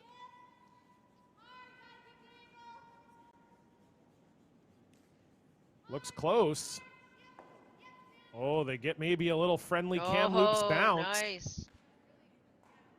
So that's actually in a great spot after just a little a little whisper kiss off of that guard. Puts that brownstone in a decent place, and Kayla MacMillan will have to throw her last here. John, do you ever guard it? It's a good question. Guard, They if you have a guard it, timeout I'm not left. sure. Yeah, you can either guard it or, you know, like Kayla was saying, you could draw to the open side as long as you're lying 2. I'm not sure, but you can't leave it double, like off that blue one. I'm wondering if you ever guard it. Yeah, I guess if you guard it though, do you leave the double? Maybe. I mean, Corinne would probably jams on the other side. Double on. You know what I'm talking about? Like doubling off the one on the No. left. Yeah, that would probably, because you'd have to kick it all the way across the house, and then it likely jams on that one. So yeah, the only option Corinne would have would be some sort of double tap, very, very hard shot for 3. Yeah. But yeah, I think like you said, I think it looks like Brown is, I can't tell whether the Brown stone or the MacMillan stone is shot. I think it's MacMillan. So I think as long as she's in here for second, yeah, as long as she's in here for second shot, I think she's fine. And that's, I think, what she's attempting to do here. So final stone, Kayla MacMillan in the 10th, trying to knock off the #1 seed here in the A semifinal.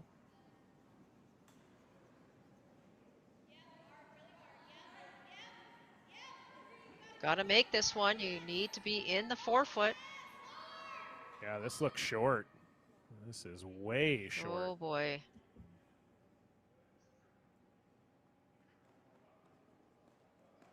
And now Corinne Brown will have a chance to somehow get out of this.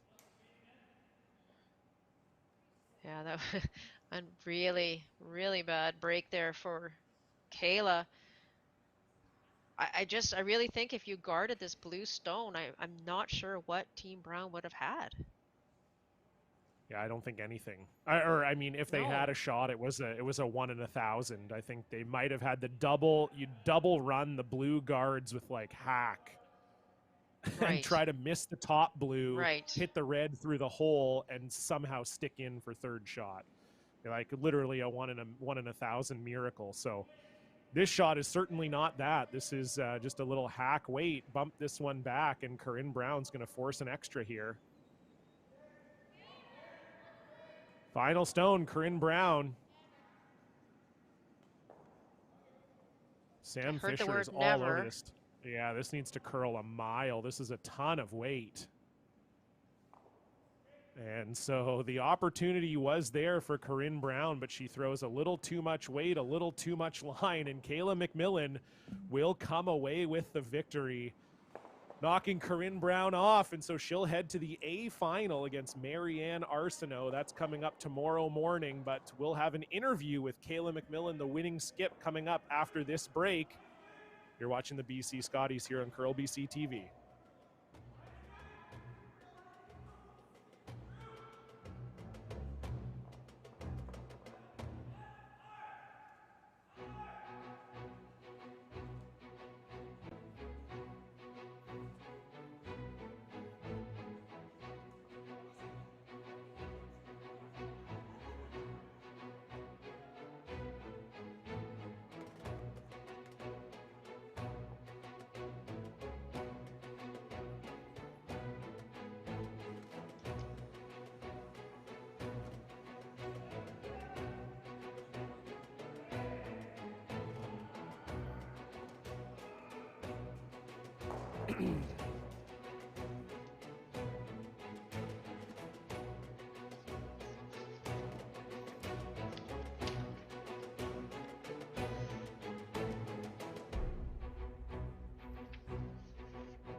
Hey, everybody, welcome back. We just saw a fantastic game. Kayla MacMillan pulls off what we might say is an upset, a 7-3 victory over Corinne Brown. Just a fantastic game. We're going to go live to Kayla MacMillan down at ice level, I think. Hey, Kayla, what's up? Hey, hi John. How are you? How are I'm good. How are you? I'm fantastic. Yeah, I guess you are. Yeah, what a great win. Talk to me a little bit about the 10th end there. You came up a little light on your last one. Were you a little bit stressed when that Corinne Brown rock was coming down the sheet? Yes, very. I was like I would not expect her to miss that, so we were fully prepared for the extra. Hey, Kayla, it's Oh, Melissa. hi Em. How are you doing, buddy? Great. Good. Great game, great win. You guys are looking fantastic. I've seen you play throughout the season, but this is probably one of the best team games I've seen you play. What's brought it all together for you? Yeah, we've just been building over the course of the season. We have really great debriefs and as you know, an amazing coach that helps facilitate those, so we just feel like we keep getting stronger and stronger, which is awesome. Awesome. Yeah, I totally agree. Just a fantastic game from your team. You knocked off the number one seed. You're now heading into the A final tomorrow against Marianne Arsenault. What are you expecting from a veteran team like them? Oh, just some awesome shot making. We're gonna have to play our best. Hopefully, make a couple more shots and get into the playoffs. Fantastic. Yeah, and I really look forward to it. Your team played fantastic, and that should be a great game. So thanks so much, Mhm. Kayla. Congratulations on the win. Really appreciate your time, and good luck tomorrow. Thank you. All right, so there you have it. Kayla MacMillan, the winning skip, a 7-3 win over Team Brown. We'll be back tonight at 7 p.m. With Diane Gushalak against Shauna Jensen. For Melissa Saligo, I'm John Cullen. We'll see you back here very soon. Thanks for tuning in. Goodbye.